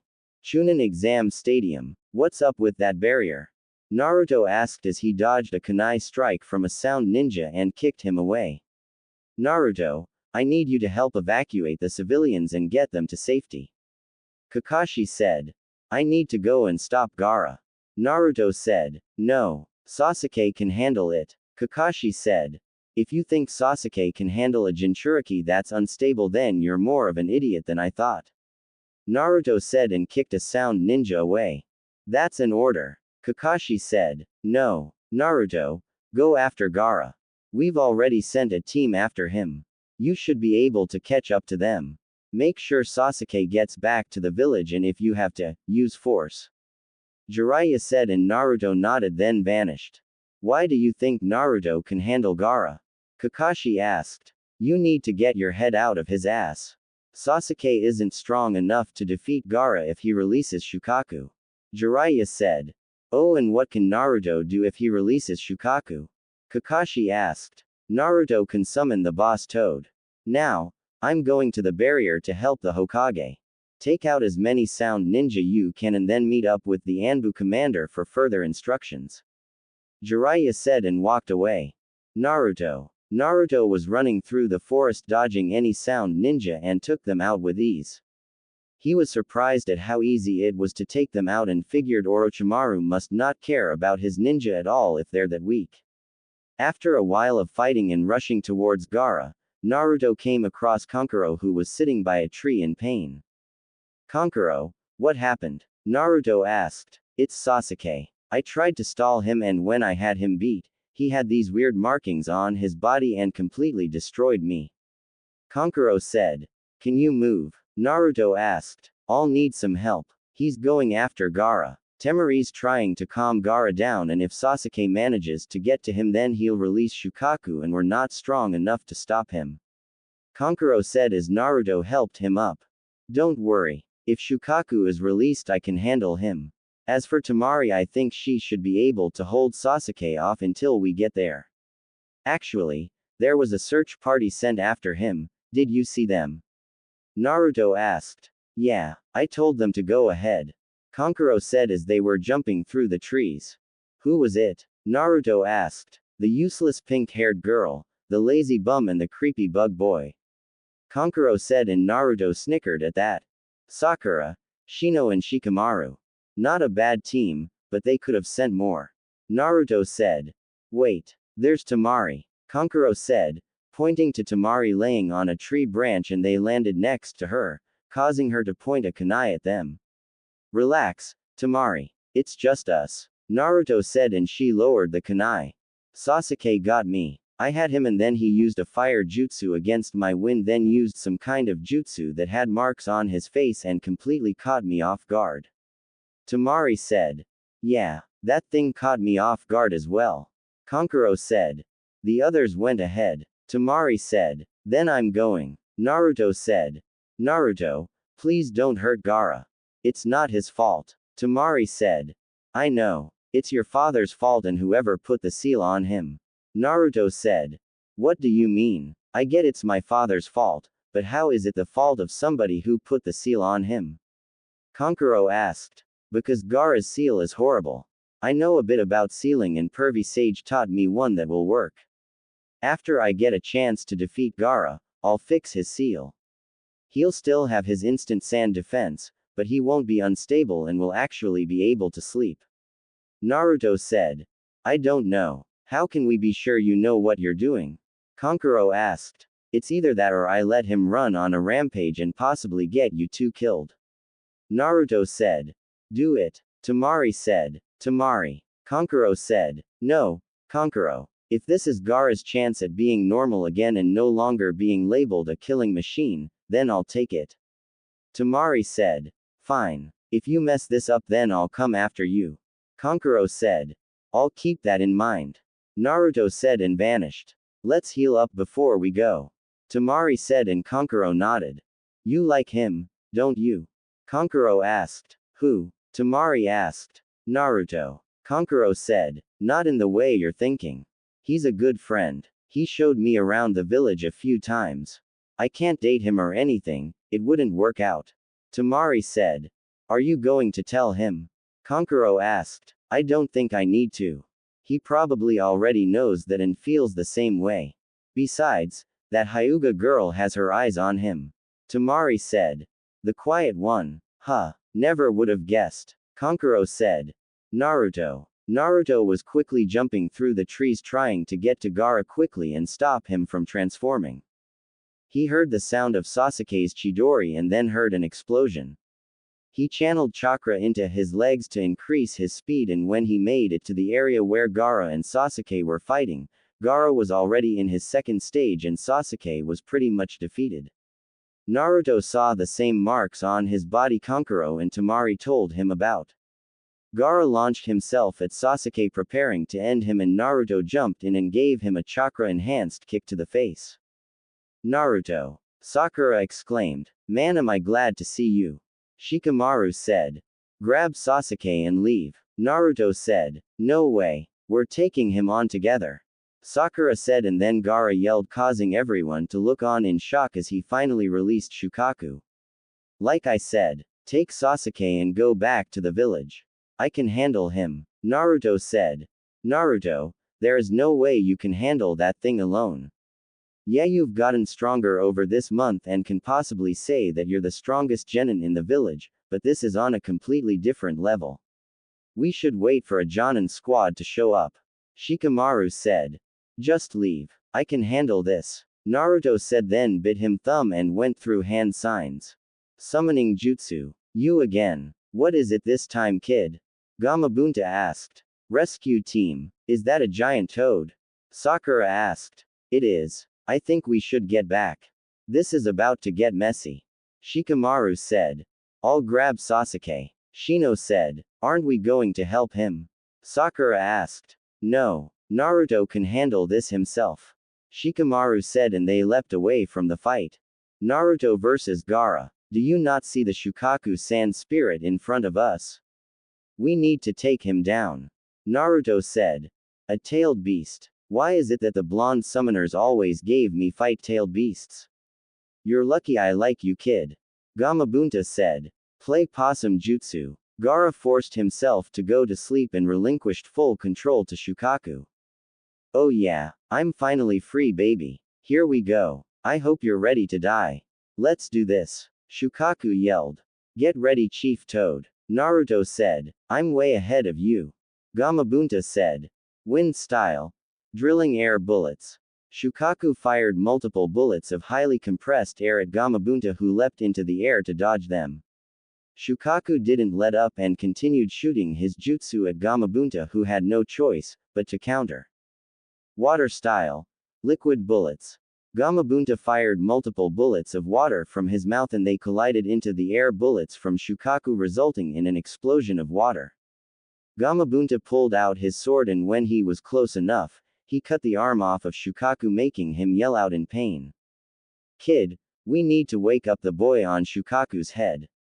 It's the only way to defeat him. Gamabunta said. I don't think that's possible. The sand defense is instantly, and now that Shukaku's in charge right now, it's even faster than me at top speed. Naruto said. Well, I can't keep running around all day. If I wanted to do that, I would have stayed behind and chased the tadpoles back at home. Gamabunta said. We'll figure something out. Just keep. What the hell is that? Naruto asked, pointing to Shukaku's purple sphere in front of its mouth. That is something we do not want to get hit by. Hang on tight. Gamabunta said. Tailed beast bomb. Shukaku fired his jutsu at Naruto, but missed because Gamabunta leapt high up in the air. The tailed beast bomb kept going until it exploded and destroyed a mountain that was far away from the fighting, but everyone near the fight felt the shockwave from it. Holy crap. Naruto said. This is dangerous. We need to stop him now. Any ideas? Gamabunta asked. Pervy Sage said that you can use oil. Think you can give me some? Naruto asked. I like your style, kid. Gamabunta said. Toad oil bullet. Fire style. Flame bullet. Toad flame bullet. Naruto combined his jutsu with Gamabunta's oil and created a huge flame that sent Shukaku flying backwards. Naruto went through hand signs and used the water style, ripping torrent jutsu on Shukaku's legs, making them turn into a mud-like substance. Shukaku was about to use a tailed beast bomb again, but Naruto activated his dojutsu and did something unexpected. Shukaku suddenly stopped in his tracks and seemed paralyzed. Naruto didn't know what happened, but took advantage of the situation. Chief Toad, throw me at him. We can use this moment to wake him up. Naruto said. Are you crazy? Who am I kidding? I'll do it. Gamabunta said and threw Naruto at Gaara. Wakey wakey. Naruto said. Naruto headbutts Gaara, forcing him to wake up, and then Shukaku's body starts to crack before it eventually crumbles away. Naruto and Gaara both fell to the ground, but Naruto managed to catch Gaara mid-air and they landed safely. No. Stay back. Gaara said with fear in his eyes. Relax. I'm not gonna hurt you. I want to help you. Naruto said. Leave me alone. Gaara said and willed his sand to attack, but nothing happened. Listen, me and you are alike. The pain of suffering at the hands of the village you grew up in. The angry stares and cold looks. You're not alone. I have one inside of me as well. Naruto said and showed Gaara his seal as Temari and Kankuro landed next to them. Did you fix him yet? Temari asked. Not yet. I'm about to. Gaara, I'm gonna fix your seal so you can sleep and not have to live the angry looks and cold stares anymore. Naruto said. Gaara nodded after looking at him for a few seconds. Naruto looked at his seal and instantly frowned when he saw it. The seal wasn't even something you use to contain something like a tailed beast. Naruto went through a few hand signs before he placed his hand on Gaara's seal. Gaara grunted in pain, which was new to him, so he tried to fight Naruto off of him, but Temari and Kankuro held him down.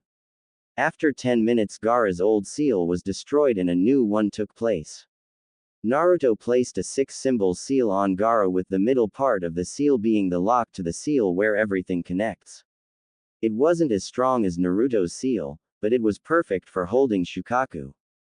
That should do it, Naruto said and sat down to catch his breath. That's it. I was expecting something more flashy. Kankuro said. It wasn't that difficult. Like I said, Pervy Sage taught me this seal and we practiced it every day for the past few weeks until I got it right 10 times in a row. The previous seal was horrible and whoever did it should be ashamed of themselves. Naruto said. What makes you say that? Temari asked. It was basically like putting Shukaku into a storage scroll. Naruto said. That would never work. Temari said. Exactly. Gaara must have some serious willpower if he was able to force Shukaku to stay in the seal while he was awake as well. Naruto said. So is it safe for him to sleep now? Temari asked. Look at him. Naruto said, and when they did, Gaara was completely out. He looks so peaceful. Temari said. Yeah, it's almost as if he was never a rampaging psychopath. Kankuro said. Shut up. Temari yelled and bashed him over the head with her fan. I feel bad for whoever dates her in the future. Naruto thought. Naruto. Shikamaru said and landed next to him. What's up? Naruto asked. Is it finished? Shikamaru asked. Yeah, it's finished. Naruto said. How did you stop that thing? Shikamaru asked. Yeah, I was wondering the same thing. Temari said. I honestly don't know. I'll have to talk to Pervy Sage about it. Naruto said. Nobody move. A voice yelled and they looked to see Sasuke running at them with his Chidori activated. Wind style. Gale wind jutsu. Temari swung her giant fan and created a huge amount of air that crashed into Sasuke and sent him back into a tree while canceling out his Chidori. Nice. Naruto said and Temari grinned. Thanks. Temari said. Listen, we should really get back to the village and help. Shikamaru said. Right. You grab Sasuke and head back. You two should take Gaara and head home. I'll let your sensei know what's going on. Naruto said. Why do I have to grab Sasuke? Shikamaru asked. I'm sorry. I didn't realize you fought a gigantic demon on top of a gigantic toad and fixed a seal. Naruto said sarcastically. Come on, you big baby. Just do it. Temari teased and Shikamaru groaned. This is such a drag. Shikamaru said and grabbed Sasuke before leaving. Naruto. Temari said. Yeah. Naruto asked and Temari gave him a hug. Thank you. Temari said and Naruto lightly hugged her back. You're welcome. Now, get out of here. Naruto said and Temari nodded before kicking Kankuro. Wake up, Kankuro. We're leaving. Temari said and they both grabbed Gaara before leaving. I better get promoted after this.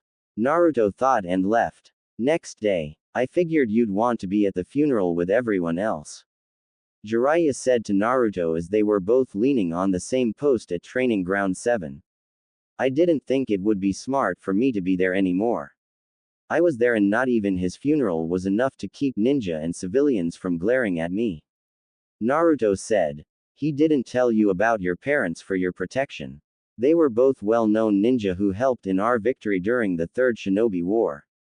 He didn't want you to accidentally slip up and say it to the wrong person and then you get captured by their enemies. Jiraiya said. Then he should have just told me that. Instead he decided to blatantly lie to my face and then tell me it's pointless to worry about that. Leaving me on the streets for 2 years and then showing favoritism while I have to struggle to get by. It sucks that he died, but for some reason I'm finding it hard to feel anything towards it. Naruto said. Don't beat yourself up over it. Everyone's different in how things affect them. Jiraiya said, and then it started to rain. So now what? Naruto asked. Now, we need a new Hokage. We need a strong leader. Somebody that believes in the will of fire and will lead the village the right way. Jiraiya said. So are you going to take the title of Hokage? Naruto asked. No, I like to travel and being Hokage isn't my style. Jiraiya said, and there was a brief silence until Naruto broke it. Pervy sage, I found out another ability of my dojutsu. Naruto said. Really? What is it? Jiraiya asked. I can cast a genjutsu that looks like it shuts someone's body down for 30 seconds. It's how I beat Shukaku when I had to fight him. Naruto said.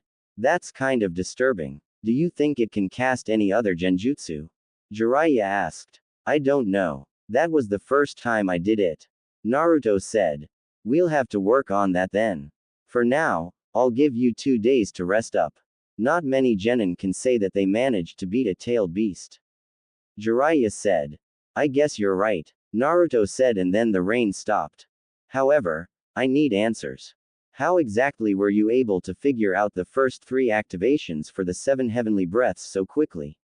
I thought you only were able to use 2 of them. Jiraiya said.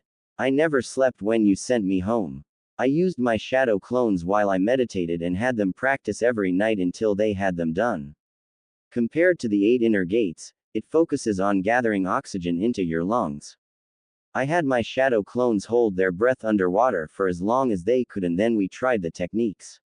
I didn't try any of the activations until a shadow clone was able to do it without any problems. Naruto said. We'll take a break from those for now. Since you're on a break, I'd recommend talking to Asuma in regards to your wind chakra nature. He's one of the 2, now 3 wind users in Konoha. He can help you so your attacks are as powerful as they should be. Jiraiya said. Who's the other wind user? Naruto asked. Somebody you need to stay away from. I'll tell you more about him some other time. Jiraiya said. Okay, I guess I'll see you in 2 days. Naruto said. Another thing you should know since you're my apprentice is that when I say a specific time frame, it may not be exact. I could be called away for something important from my research. Jiraiya said. Yeah, your research for your stupid books. Naruto said. My books aren't stupid. Anyway, I'm also Konoha's spy master. I report to the Hokage and nobody else. Sometimes I'll be gone for a few days to a few years. I've been out of the village for years until I met you at the hot springs. Jiraiya said. I thought you were just some lousy pervert. For somebody that is a spy master, you sure do get caught and beat a lot. Naruto said. Shut up. I was only caught because of you. Jiraiya said. Whatever you say. Naruto said. Listen, try to relax for a few days before you start training again. You may have the 9 tails to heal you, but rest also helps. Go hang out with your friends or something. Jiraiya said, pointing to Sakura who was waiting for him. I doubt I can call anybody in this village my friend. Naruto said. You've known them for years, right?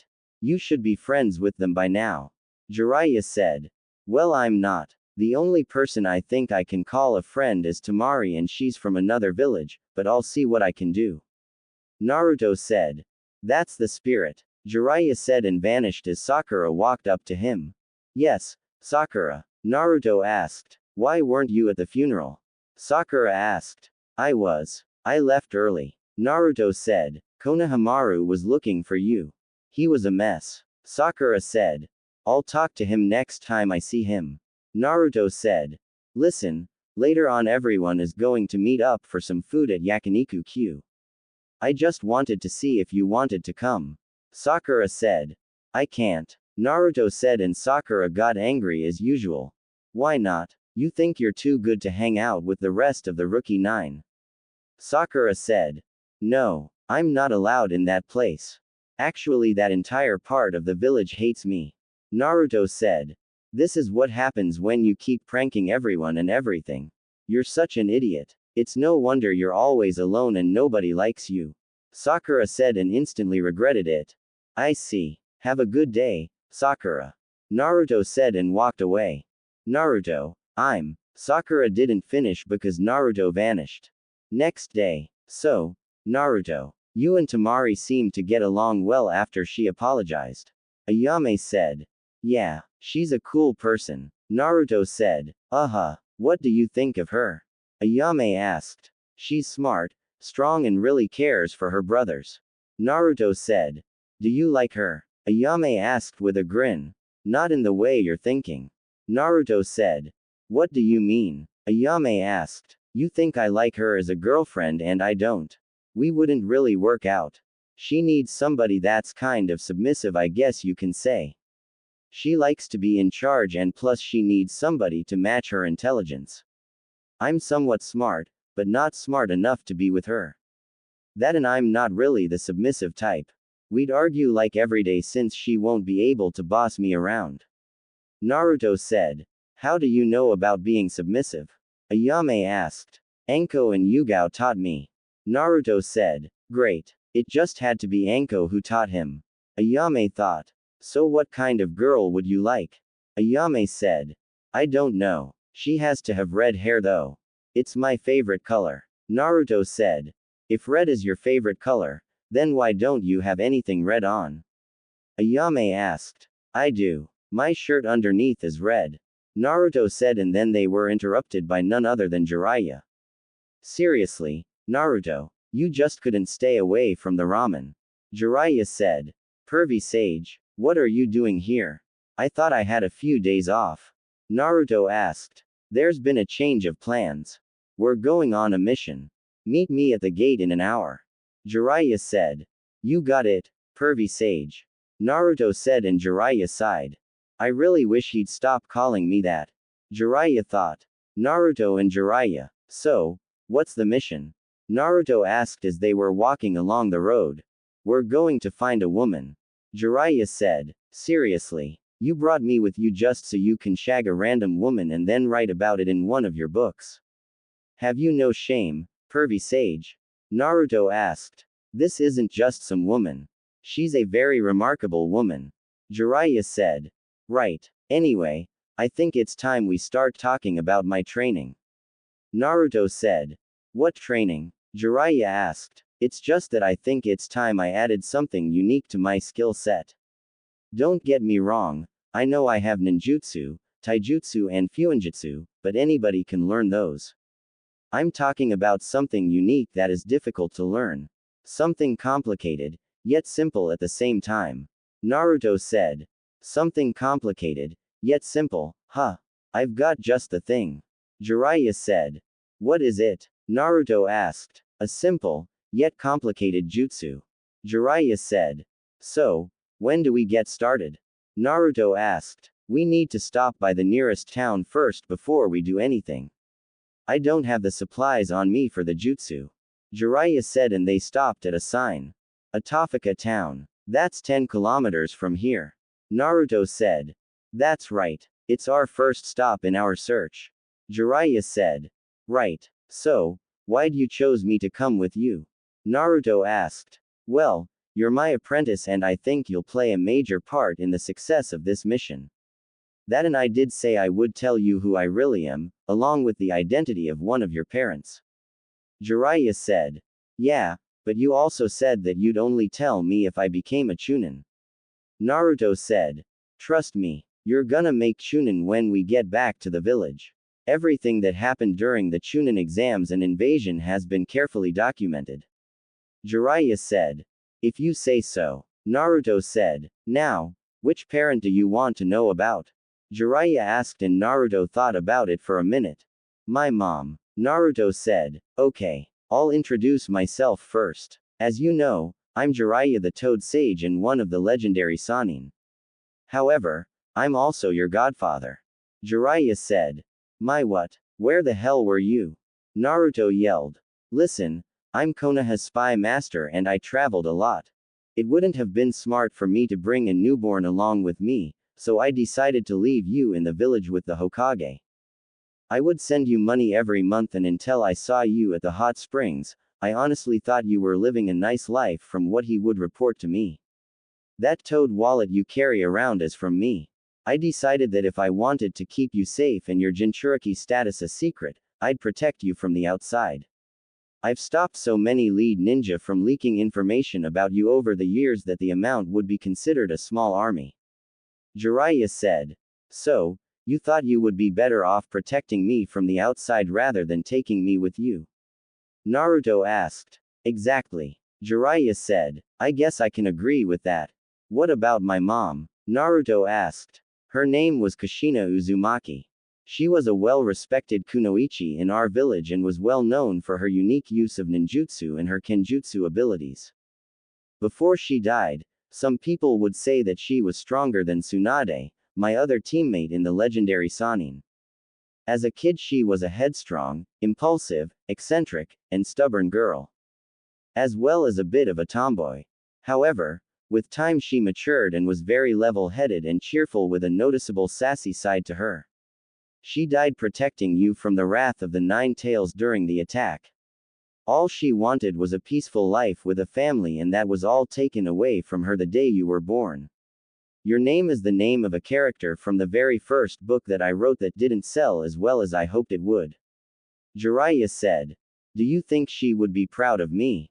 I mean I don't exactly have the greatest reputation in the village. Naruto said. She would be proud of you no matter how your reputation was in the village. All she wanted was for you to be happy in life. Jiraiya said. I guess she would be. I mean I have a friend although she's from Suna, but she's a friend nonetheless. Naruto said. That Temari girl, I thought she was your girlfriend. Jiraiya said. No, we wouldn't work out. Plus, my girlfriend needs to have red hair. It's my favorite color. Naruto said. He's more like Minato and he doesn't even know it. Jiraiya thought as they arrived in Atofika town and found a hotel. I see. Now, we'll be staying for the night. Jiraiya said. Why? Naruto asked. Because I want to check around and see if anybody has seen the person we're looking for. Jiraiya said and Naruto felt a small pulse of chakra. Well, what is her name? What does she like to do? Naruto asked. She's my other teammate, Tsunade. She likes to drink and gamble a lot. She's earned the nickname the legendary sucker for her terrible luck. Jiraiya said. Then we should head over to Tanzaku town. It says here that it's the biggest gambling town in Fire Country. Naruto said as he was reading a brochure. I guess we can do that, but are you sure you can make it? It's quite the distance away from us. It's an extra day of travel, but if we travel non-stop as fast as we can, then we can make it there in a few hours. Jiraiya said. I can make it. Naruto said. First, we need to stop for supplies to teach you that jutsu. Jiraiya said and they walked away from the hotel. You felt it too, didn't you? Naruto quietly asked. Yeah, somebody cast a genjutsu close by. Jiraiya said and they made it to a carnival game, but Naruto accidentally bumped into somebody spilling a drink on his coat. Watch it. Look what you did, you little punk. A bald head guy said. Huh? Naruto asked. You stained the leader's brand new designer suit. You're paying for that. 100,000 ryo and you better pay up now. The bald head man said. What? You're telling that suit cost 100,000 ryo? Naruto asked. That seems like a little bit of a stretch. You expect us to believe that monkey suit cost 100,000 ryo? Jiraiya said. You looking for trouble, old man? You better shut the hell up if you know what's good for you. The leader said. The boss used to be a Chunin from Iwagakure, the legendary dark ninja, feared by all. The bald guy said. Oh, the legendary what now? Jiraiya asked. You're asking for it. Just keep pushing me and I'll kick your ass. The leader said. Naruto, this is perfect timing. I'll show you the jutsu I'm gonna teach you while we're on our little mission. Watch carefully. Jiraiya said and formed a spiraling ball of chakra in his hand. Enough of this. The leader said and charged at Jiraiya only to have the jutsu shoved into his chest and sent crashing into the game they were at. That was awesome. Naruto said. I was holding back. You guys are hardly worth the trouble. Jiraiya said and took the guy's wallet, then paid for the damages and bought all of the balloons filled with water as well as the rubber balls. What the hell kind of jutsu was that? Naruto thought. Naruto, let's get going. It's time to leave and time for you to train. Jiraiya said. Alright. Naruto said, and when they were far enough from Atofika town, Jiraiya tossed him a water balloon. Here, take this. Jiraiya said. What's this for? Naruto asked. The first step in the jutsu I'm teaching you. Jiraiya said and popped the balloon in his hand. Whoa, how did you do that? Naruto asked. In the water balloon exercise, you'll learn to create a stream of chakra. In other words, spinning. First, gather the chakra in your hand like you would during the tree climbing exercise. Then release a steady stream of it using the water walking exercise, and finally use the chakra to push and churn the water in the balloon. Jiraiya said. So I have to spin the water inside of the balloon until it pops. Naruto said and started to spin the water in the balloon. Yeah, now, let's get going. We've got to be in Tanzaku before nightfall so we can get a hotel to stay in. Jiraiya said. Wait, can you give me one more demonstration? Naruto asked. Sure, but this is the last one you get. Jiraiya said and popped another water balloon. I get it now. When I spin the water in the balloon, I'm only doing it in one direction. When you spin the water, it's going in multiple directions, that makes it seem to bubble inside before it eventually pops. Naruto said. He caught on faster than I thought. Jiraiya thought. Exactly. Now you will have more difficulty since you have to concentrate while we're traveling at high speeds. Jiraiya said. That's okay with me. Just means the end result will be even better. Naruto said. Glad you understand. Now, let's go. Jiraiya said and started to run towards Tanzaku town. Tanzaku town. After running for nearly 8 hours, Naruto and Jiraiya finally arrived at Tanzaku town. Along the way, Naruto finally managed to pop the balloon after 2 hours of trying, and Jiraiya made him practice it until he was able to do it in an instant. Naruto wanted to move on to the next step, but Jiraiya told him to give his chakra network a break and they would do the next step in a few days. As they were walking around, Naruto could tell that this place would attract any kind of gambler, even the likes of Tsunade. Naruto decided to test his luck at a lottery ticket, and to his and Jiraiya's surprise, he actually won off of his first ticket. Naruto didn't even try to win again since he had more than enough money to last him a couple of months. Alright, Naruto, I doubt she's here yet, but given the buzz around this place, I'd say she'll be here within 2 weeks. I'll book us a hotel, and for the next 2 weeks, I'll be working with you on your taijutsu and breaking down hand signs from your jutsus to use them faster. Is there anything specific you want to work on besides this jutsu? Jiraiya asked. Yeah, I want to work on my fuinjutsu, but not the ordinary stuff. I want to learn some juinjutsu, or at least methods of removing some. Naruto said, and Jiraiya sighed. Listen kid, juinjutsu is no joke and it takes years to master. Jiraiya said. I know that, but we have my shadow clones, remember? We'll be speeding up time if we use them. Naruto said. I'll teach you. Why do you want to know juinjutsu so bad? Jiraiya asked. I don't know. I just have a feeling that I'll need it in the future. Naruto said. Alright. Starting tomorrow we begin training. I'll have you work on the second stage and physical training while I work with your clones for a few hours. Jiraiya said. Alright. Naruto said. 2 weeks later. 2 weeks has arrived and a few of Jiraiya's spies have contacted him letting him know Tsunade was now in Tanzaku town. What made him confused was that earlier in the day, Tsunade hit the jackpot consistently and won a ton of money.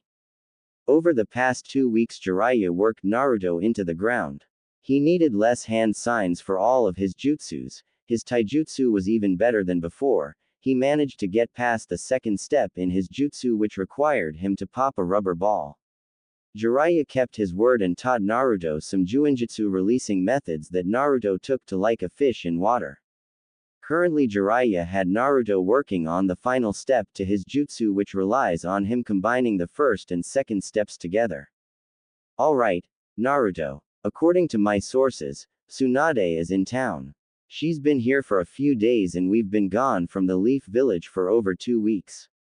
I want you to make some shadow clones and have each of them try to locate her to make it easier to find her. Jiraiya said. I don't even know what she looks like. Naruto said. This is what she looks like. Jiraiya said and held up a picture of Tsunade. You just happen to have a picture of her with her BS being the main focus. That's not weird at all. Naruto said sarcastically. Shut up. Just make the damn clones. Jiraiya said. Alright. Naruto said and made 100 shadow clones that spread out to find her. Now, when they find her let me know which direction and we'll head that way. Jiraiya said. Alright. Naruto said and then started to work on the final stage of his jutsu. With the way you progress in everything, I'm starting to think you were faking it being horrible all this time. Jiraiya said. I wish. I guess I just needed the right teacher to guide me. Naruto said. That sounded like a compliment. Jiraiya said. It is. I mean you actually know what you're talking about and take time to help correct my flaws. Naruto said. Well, I'm not one of the legendary Sannin for nothing. Jiraiya said and puffed his chest out. Yeah, but you're still a pervert. Naruto said and Jiraiya deflated. Way to ruin the moment. Jiraiya mumbled and Naruto's clones popped. I found her. She's going towards that big castle. If we hurry, we can catch her before she goes any further. Naruto said. Let's go. Jiraiya said and they vanished. Giant castle. I assume it's safe to say we have a deal here then. Orochimaru asked Tsunade after he just offered to bring her loved ones back to life if he healed her arms. Fire style. Fireball jutsu. Orochimaru, Kabuto, Tsunade and Shizune all jumped out of the way from a gigantic fireball that came crashing down in between them. The smoke cleared, revealing Jiraiya and Naruto standing there with a glare. Jiraiya. Tsunade said. Well, if it isn't the other member of the legendary Sannin. Orochimaru said. Look, he even brought a child with him. Kabuto said trying to taunt Naruto who just activated his dojutsu and the Kabuto collapsed on the ground. What? Orochimaru thought. Seems we've arrived at the right moment. Jiraiya said. Lord Jiraiya. Shizune said. What did they do to Kabuto? Tsunade thought. I believe it's time for you to grab your lapdog and leave. Naruto said and pulled out a kunai. You're no match for me. I can kill you before you even think about moving. Orochimaru said. You could, but pervy sage would reach you before you get to me. Do you want to test your luck? Naruto asked and Orochimaru gritted his teeth. I expect an answer by the end of the week, Tsunade. Orochimaru said and then Kabuto woke up then they vanished. Jiraiya. We need to talk. Jiraiya said interrupting Tsunade. We can go grab something to eat. Shizune said. Let's go. Jiraiya said and walked away with Naruto following behind him. Restaurant. Talk. What did Orochimaru want? Jiraiya asked and Tsunade didn't say anything. He just wanted to stop by and say hello. Tsunade finally said and Jiraiya slammed his hand on the table. Bullshit. He wants something from you. What does he want? Jiraiya asked. Master Jiraiya, perhaps we should keep it down. People are beginning to stare at us. Shizune said. Fine. Tsunade. Won't talk so you'll have to. What did Orochimaru want? Jiraiya asked. Shizune. That's enough. Not another word. Tsunade said. This is a waste of my time. To think you'd betray the village your grandfather built for a traitor like Orochimaru. I thought you were better than this, Tsunade. You truly disappointed me, Jiraiya said, and Tsunade was actually hurt by his words. You wouldn't understand, Tsunade said. It doesn't matter. If you go through with whatever he wants your help with, then I'll kill both of you myself. Jiraiya said, and Tsunade flinched. Just leave, Tsunade said. Fine. To think the village actually wanted somebody like you to become Hokage and led us. You're a shell of yourself now. What happened to the women I loved growing up? It's time to train, kid. Jiraiya said. Who's he? Shizune asked. My new apprentice. Jiraiya said. Oh, in that case, I'm Shizune, Lady Tsunade's apprentice. Nice to meet you, Shizune said. Naruto. Nice to meet you, Naruto said, staring at Tsunade. Those can't be real, Naruto thought. What are you looking at, kid? Jiraiya asked. Are those real? Naruto asked, pointing to Tsunade's, and Jiraiya choked on his food. Excuse me, Tsunade asked. Are they real? I mean, they're so big. Your back must hurt a lot from walking around with those things. How about a neck massage? Naruto asked as he went behind Tsunade. Naruto, I don't think you should do that, Jiraiya said. Come on, pervy sage. Enko told me this works for her and she's got some soft big ones as well. Naruto said. How do you know? Jiraiya asked. She let me feel them after she gave me the talk, Naruto said, and Jiraiya couldn't help it, so he pulled out his notepad, scribbling something down, giggling. Oh wow. This feels amazing, Tsunade said. You're really tense in your neck and shoulder area. You should get a massage more frequently, Naruto said, and started to work on the knots in her shoulders. Oh, that's the spot, Tsunade said. What the hell? How's he doing that? I can't even place a finger on Tsunade before she beats me up and he's giving her a massage. Jiraiya thought. Given from how tense you are, you seem to be under a lot of stress, Naruto said, and Tsunade sighed. That's an understatement, Tsunade said, and flinched when Naruto started to work on another knot in her shoulders. What's got you so stressed out? Naruto asked. This deal with Orochimaru. He wants me to heal his arms, and in exchange he said he'll bring my brother and boyfriend back to life. I don't know what to do. On one hand, I don't want to help him, I'd rather kill him. On the other hand, there's a chance that I'll be able to see my loved ones again, Tsunade said, and then her eyes went wide as she saw a smirk on Jiraiya's face. Nice work, kid, Jiraiya said. Son of a bitch, Tsunade said as Naruto sat back down.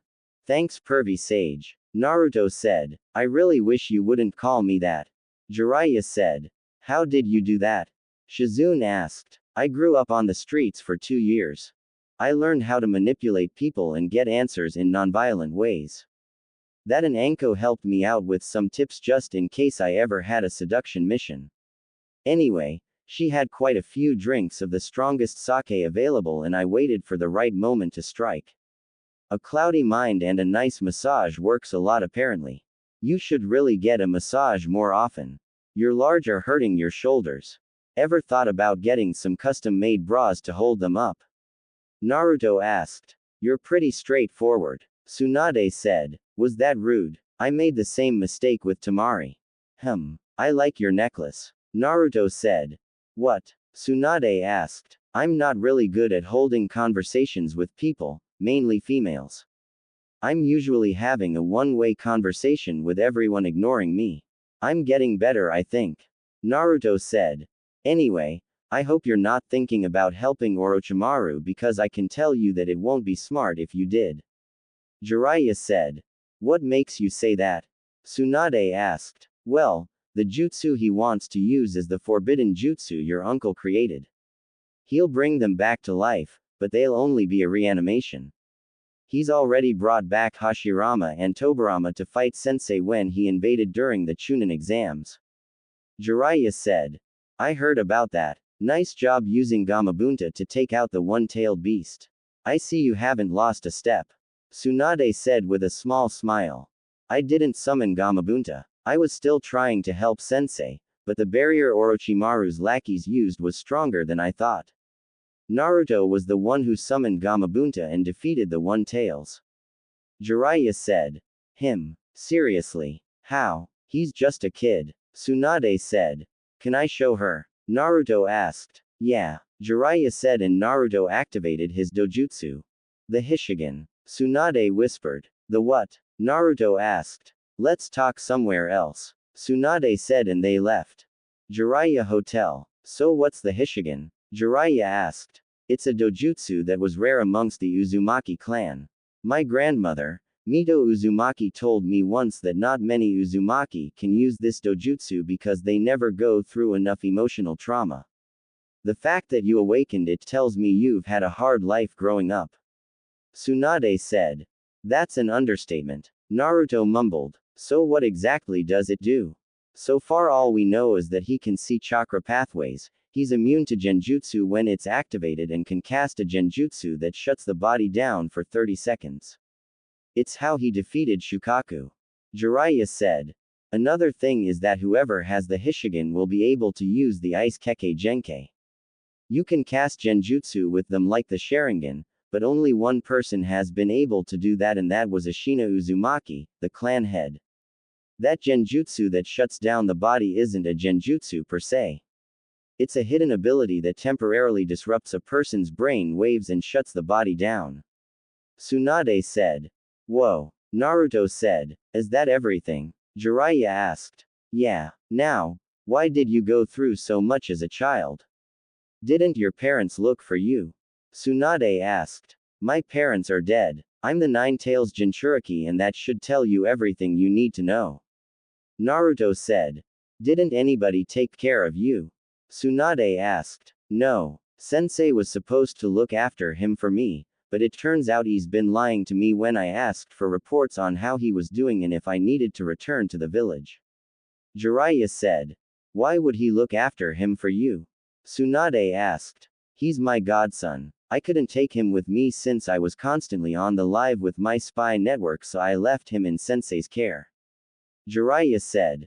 Godson. I was supposed to be a godmother, but Kushina didn't make it, and neither did her son. Tsunade said and wiped a tear away. She's my godmother. Naruto thought. Tsunade, this is Naruto. He's Kushina's son. I don't know who told you he was dead, but he's been in the village this entire time. Jiraiya said, and Tsunade grabbed him by his shirt. Do not play with me. This is serious, Jiraiya. Tsunade said. Look at him. Don't you see the resemblance? You should know who his father is. Don't say anything. He decided to want to know who his mother is first rather than his father. He's alive, Tsunade, and I should have looked for you myself to tell you, but I was too caught up in my missions protecting Naruto from outside threats. Jiraiya said, and Tsunade dropped him, then pulled Naruto in for a hug. I'm so sorry. If I had known you were alive, I would have come back for you and raised you. Tsunade said. Why weren't you in the village anyway? Naruto asked. I left the village after the Second Shinobi War after my brother and boyfriend at the time died. I came back occasionally and met your mother a few times and even allowed her to sign the slug contract if she wanted to contact me. That's how I found out about you. I was on my way back to the village when an Anbu with a gorilla mask told me Kushina and her son died in the Nine-Tails attack. I've been gone ever since, and I've just been drinking my sorrows away. Tsunade said. Then come back to the village. I don't have a mom in my life and we need a Hokage. You'd be perfect for both. Naruto said. I don't know if I can do that. I haven't been in the village in years. I'm an alcoholic and I'm in serious debt. I'm the last person you should want as the Hokage. Jiraiya should take the seat. Tsunade said. His first order would be for women to walk around topless. Do you really want him to have the seat? Naruto asked. Listen, Naruto. I'm just not cut out for the job. Tsunade said. How about a bet? Naruto asked, and Tsunade of course fell for it. I'm listening. Tsunade said. Pervy Sage is teaching me a jutsu. If I can't have it complete in 3 days, then I'll give you my toad wallet that's filled with money. If I do get the jutsu finished in 3 days, then you have to come back to Konoha and become Hokage. Naruto said. You're on. I'll even throw in my grandfather's necklace. Tsunade said. Pervy sage, I'll see you in 3 days. Naruto said and walked out with Shizune following him, leaving the two Sannin alone.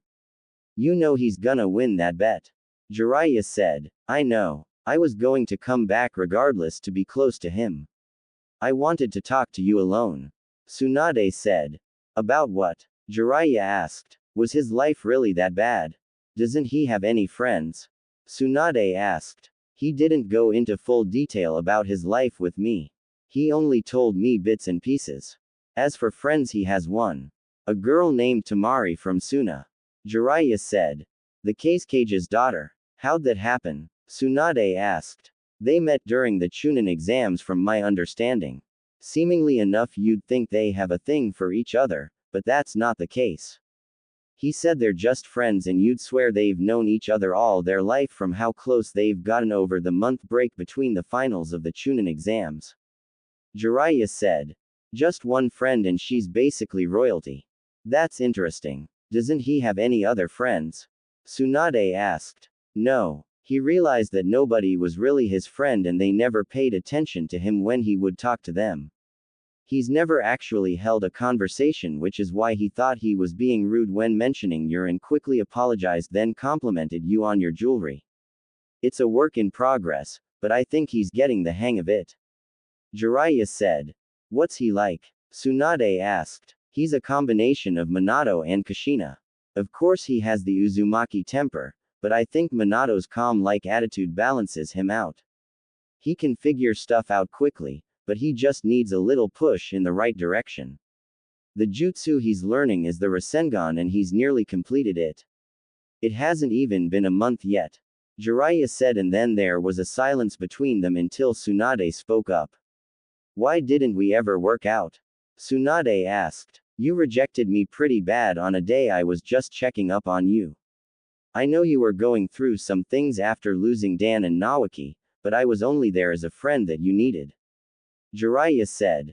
I know and I'm sorry. It's just I knew you were jealous that I started dating Dan and I thought you were probably going to talk bad about him. I know you aren't that kind of person, but I wasn't thinking straight. Tsunade said. That's why I decided to give you your space after that day. Jiraiya said. You haven't spoken to me in 2 decades. I thought you hated me. Tsunade said.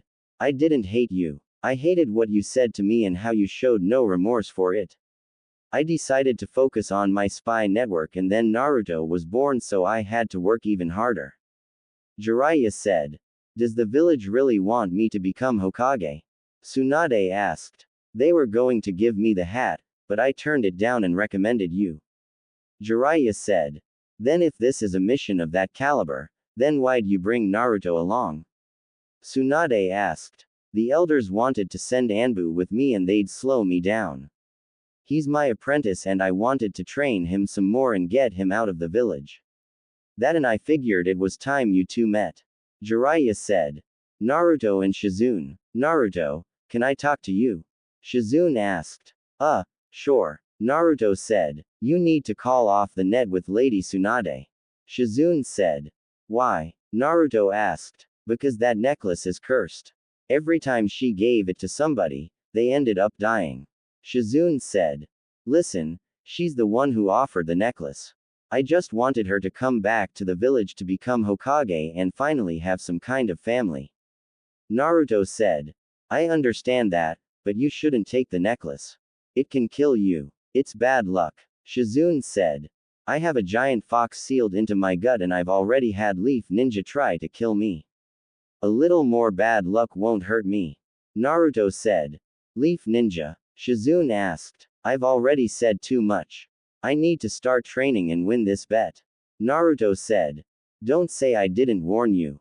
Shizune said and left. You can come out now. Naruto said and two figures walked out wearing black cloaks with red clouds. Not bad. He was able to sense our presence. He's more interesting than I thought, Itachi. A blue shark-looking man said. Indeed he is, Kisame. Naruto, we would like for you to come with us. You have something that we need. Itachi said. He must be talking about the 9 tails. Naruto thought. He might try to run. Allow me to cut off his legs. Kisame said and pulled a giant sword off his back. What if I were to decline this invitation? Naruto asked. It would not be wise for you to do that. Itachi said and activated his Sharingan. So, you must be Sasuke's brother. Naruto said. He is. He's already dealt with that nuisance and now we're about to deal with one more. Make this interesting for me. Since I can't kill you, create some of those shadow clones you're known for and allow me to kill them. Kisame said with a grin. How about no? Now, leave me alone. I have something to do. Naruto said and turned around only for Kisame to appear in front of him. I warned you. Kisame said and raised his sword to attack, but Naruto activated his Hishigan and Kisame collapsed. What was that? Itachi thought and kicked Naruto away. Would you like to join him? Naruto asked. You placed him in a genjutsu, but there's no foreign chakra in his body. Itachi said. That's because he's not in a genjutsu. He's temporarily dead. Naruto said and Jiraiya landed in front of him. Itachi Uchiha. Jiraiya said. Jiraiya of the legendary Sannin. We will meet again, Naruto. Itachi said and grabbed Kisame before vanishing. You alright kid? Jiraiya asked. Yeah, I'm okay. All he did was kicked me away when Kisame fell to the ground. Naruto said. That dojutsu saves your life and bought me some time. Let's head back. You can start training tomorrow. Jiraiya said. What about my bet? I'll only have 2 days left instead of 3. Naruto said. Trust me kid. With your luck and Tsunade's terrible luck, you'll win this bet. Jiraiya said. I guess you're right. Naruto said. They left the area and went back to the hotel to rest up for the night. Naruto made sure he had everything he needed to complete the Rasengan and win the bet. That wasn't the only thing on his mind. He wanted to know why Kisame and Itachi were really after him and how they would deal with Orochimaru in a few days.